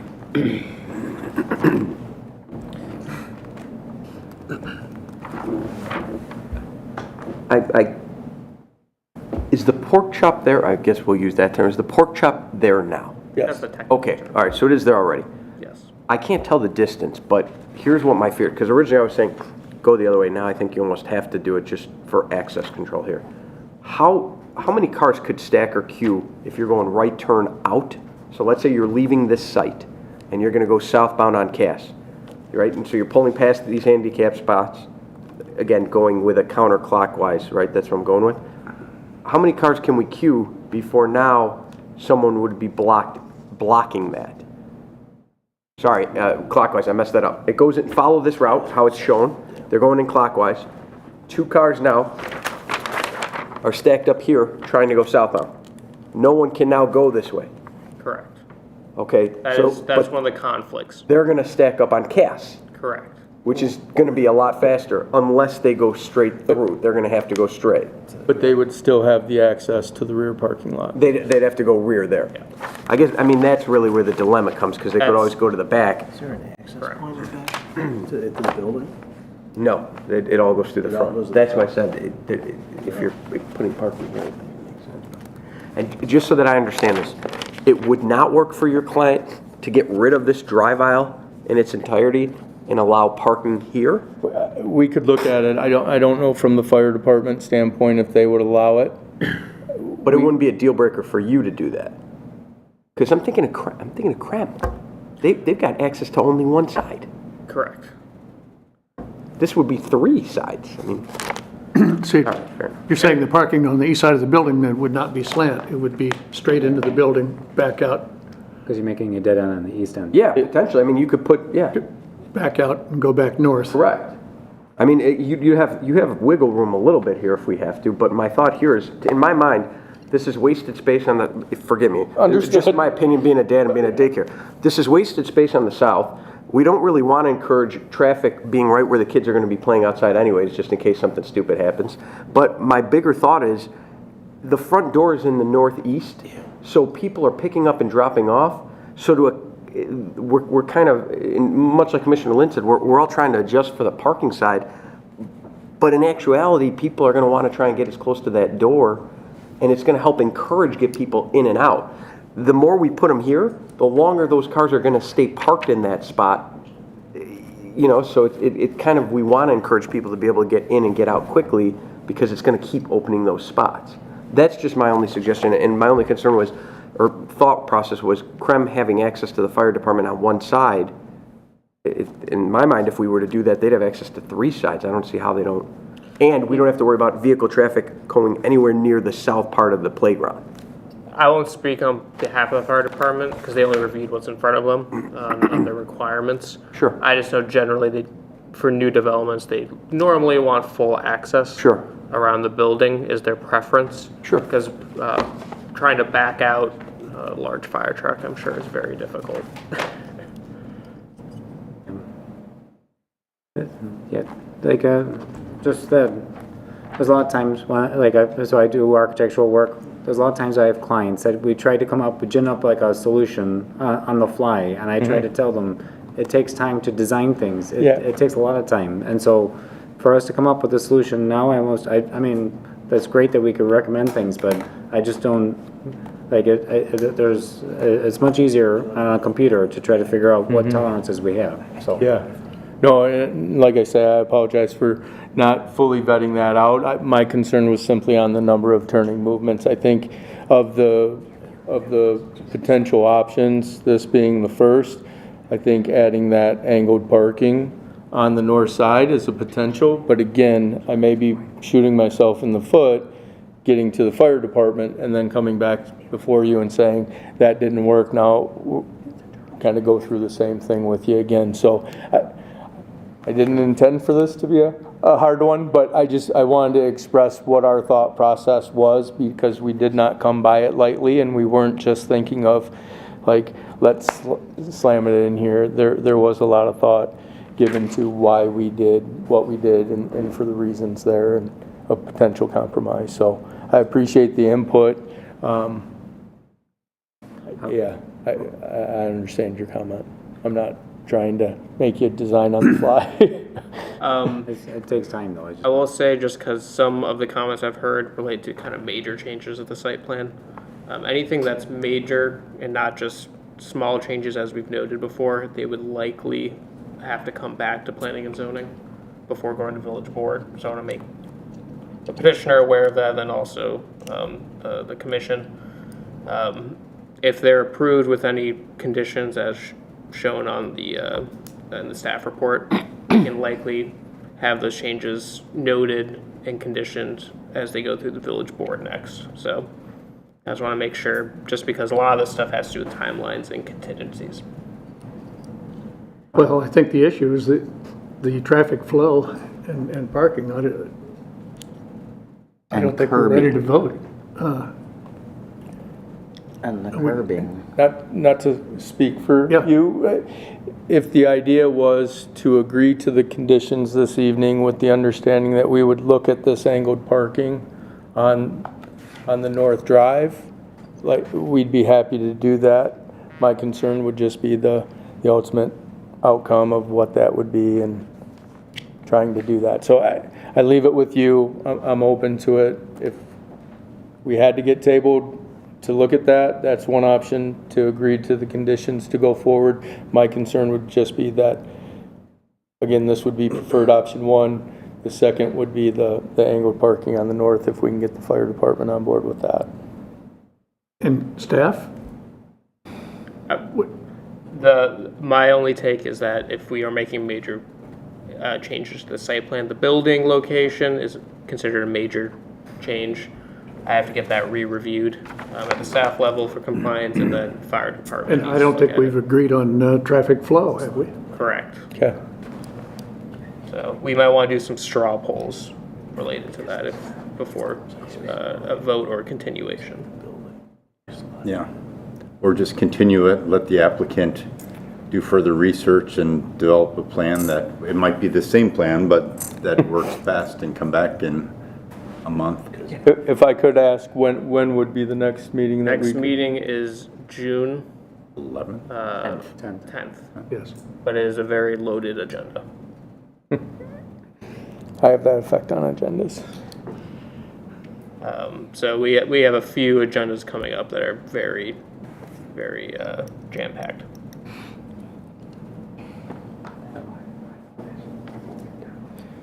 Sorry, what's, you guys can keep talking if you want, but like I was just wondering, why don't you like the other, either the clockwise or counterclockwise one?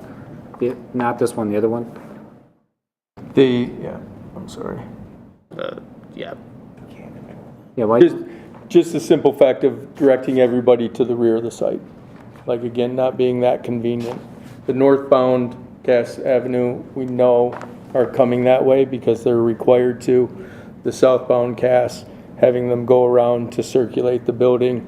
And now if they do that, those parking spaces are full. They're going to circulate the building again to get back in. It's just not a convenient or easy movement for people that are trying to drop their kids off on the way to work or pick up. It probably is a major change, but what about the entrance of the building being like, say, on this what do you call it, counterclockwise, but having it, just the entrance of the building is like in the middle of the north face of it. So not on the corner, but in the middle. Yeah, those are all classrooms, utility and kitchen area that are not an option to move. It's already figured, right? Okay. If we were tabled, could we come back as old business through that agenda? Correct, yeah. Yeah, I don't like asking to get tabled, but hearing all the comments and you guys indulging me of the desire on our end to do that, I think that's probably the best option at this point, rather than to put you in a funny spot or put me in a predicament at the village board level. I would be happy to do that. We'll get on it tomorrow. And again, my preference, or what I'd like to look at, is the current proposal of the clockwise, and then adding those parking spaces on that south side of the shared access that we just talked about, that I think may be able to get some support. So North side. North side, right? on the south side of the drive, on the north side of the building. North part of the building, south side. Yes, Got yes, it. exactly. Okay. Just mirroring basically what is here, Yep. but on the north side, so that it's a convenient inbound for the southbound Cass. Sorry for all the directions. No. Southbound It's right Cass users. Well, we want to get this right. Yeah, 100%. And as do we. I don't like doing this in construction. It's costly and doesn't end well for me. So I appreciate that. If that's an option, I think that's probably the best solution at this point, is to request to get tabled. We'll make the revisions. When would we need those back, Scott? We can talk tomorrow about deadlines. All right, awesome. Yeah, I appreciate your time tonight and consideration. Change the curbing also? Yeah, so we'll look take to care of also that. fix the other conditions that were recommended. prior In to that case, being presented again. Chair would entertain a motion to approve table and continuing this issue to the next meeting under old business. And for the motion, can you state that it's the June 10th regular PCC? Otherwise, we'd have to renotice. Next regular meeting on Notice 10th for a of second. June. No notice. But yes. Thank you. Motion Simpson? Motion Simpson. Second. Second Thomas. Further discussion? Seeing none, roll call, please. Commissioner Lynn? So is it yes to table it? Is that what you? Correct. Yes, to continue. Yeah, yes. Commissioner Donahue? Yes? Commissioner Charleston? Yes. Commissioner Simpson? Yes. Commissioner Thomas? Yes. Commissioner Peterson votes yes. Chairperson Carmichael? Yes. Thank you again for the conversation. Sorry for being long-winded. Sorry to you. We should have rock, paper, scissors to see who won that. Yes. I'll put it in my office. Go fly back with them. Oh, I'm driving. Okay. Under PZC 0112026, a request from the Karen Bailey Meyer Trust and the David P. Meyer Trust for the property at 300 West 60th in Downers Grove for the following: a preliminary plan of subdivision to subdivide one lot into two lots in the R3 single-unit residential district. Good evening, sir. Good evening. I'm Eric Bailey, the son of the owners of the property, but we're petitioning to subdivide this lot. Here's the proposed site plan of two single-family homes, meeting all setback requirements and lot coverage requirements, and I think it fills all requirements that are needed here. So kind of kept it simple. Here's the future homes we're proposing to put on these lots. We're already kind of through the planning stage of these, and one will have stucco with brick. There is kind of the farmhouse style that you're seeing here a lot there as well. So that's the plan. They look a lot different on the screen than they do on the, it looks squinched on the screen up there. Okay. Staff. Thank you, Chair. So as the petitioner explained, they're requesting to subdivide this property from one lot into two lots. Again, I want to note this property has a Downers Grove zip code, but it is fully under the jurisdiction of the Village of Westmont. It was annexed in 2003 under Ordinance 03-109. Again, preliminary plan approval is the first step in the process. This commission only reviews that document. The final plat and the preliminary plan will be reviewed by the Village Board at a later date. The subject property is part of the Fairview Acre subdivision, which was recorded back in 1936, so 90 years ago. At the time, the lots were 120 feet wide and 297 feet deep, like the current lot. But over the last 90 years, whether they were in the county, when they were annexing to the village, or after that, they have been, many have been subdivided into two 60-foot wide lots. You'll see that a lot on the south side of 60th Street. The village engineer and the community development engineer have reviewed the preliminary plan for compliance with Appendix B, the land development ordinance, and they do not have any concerns or outstanding comments on this document. Additionally, it's been reviewed against the zoning ordinance. This property is currently zoned R3, and it will retain the R3 designation if subdivided, and it meets all minimum lot area, width, and depth requirements in this district.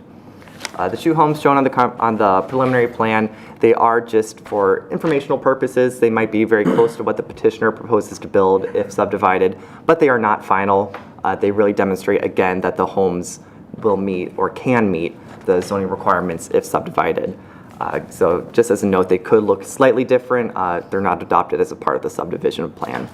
The homes do, though, comply with the comprehensive plan's recommendations to enhance the village's housing stock through appropriately designed and scaled new construction. So to sum up the preliminary plan, it complies with the applicable zoning and land development requirements for lots in the R3 district, is consistent with the redevelopment character of the neighborhood and the recommendations of the comprehensive plan, and I'm available for any questions. Thank you. Thank you.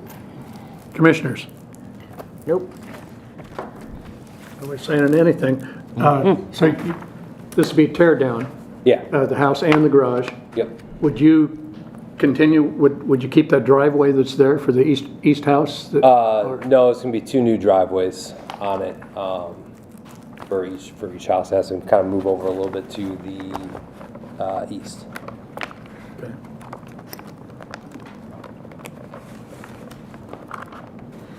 Okay. I kind of wish that he presented first. Just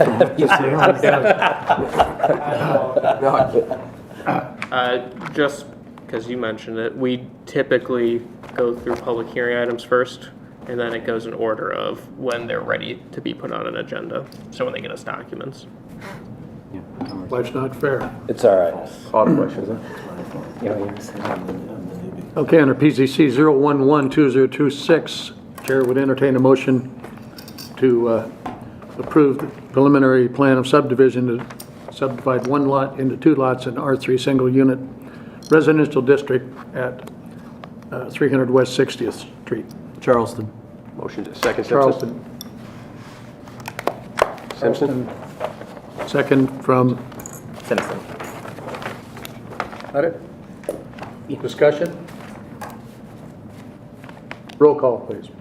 Commissioner Donahue? Yes? Commissioner Charleston? Yes. Commissioner Simpson? Yes. Commissioner Thomas? Yes. Commissioner Peterson votes yes. Commissioner Lynn? Yes. Yes. Chairperson Carmichael? Yes. Well, that's the fastest one we've ever done. Well, I appreciate your guys' time. Thank you. Have a good night. Good night. Next item is open forum. Seeing no one here, we'll move on to general updates. First, before I ask for an adjournment, I'd just like to point out, these 8 items tonight, that this packet, staff, you guys put in a boatload of work in preparation for this, and you seriously to be Everything recognized. everything you need to know. Yeah, we Is got in here. everything, and, you present so well on top of it, and we thank you very much. You really helps make our work easier. guys. Does anyone have anything else before I ask for an adjournment? Yes. Do you want to go first? Staff. If you don't mind. So for our next Planning and Zoning Commission meeting on June 10th, you may have seen the signs in the downtown area. We are moving forward with planned rezonings. So the public hearing will be coming for the B1A, B1 and R7 districts. We'll save questions and discussion for that meeting. But in the meantime, Scott and I have put together a web page on the village's website for the downtown rezonings. It contains a lot of useful information that you as commissioners and of course the public at home are welcome to review and as you prepare for this meeting. So, Commissioner Lynn, you won't be able to join us for that meeting, but if any of our commissioners, please let us know ahead of time if you aren't able to. Please make it an effort or an opportunity if you can to, with such a loaded agenda with the downtown rezonings and other cases, we do need a quorum.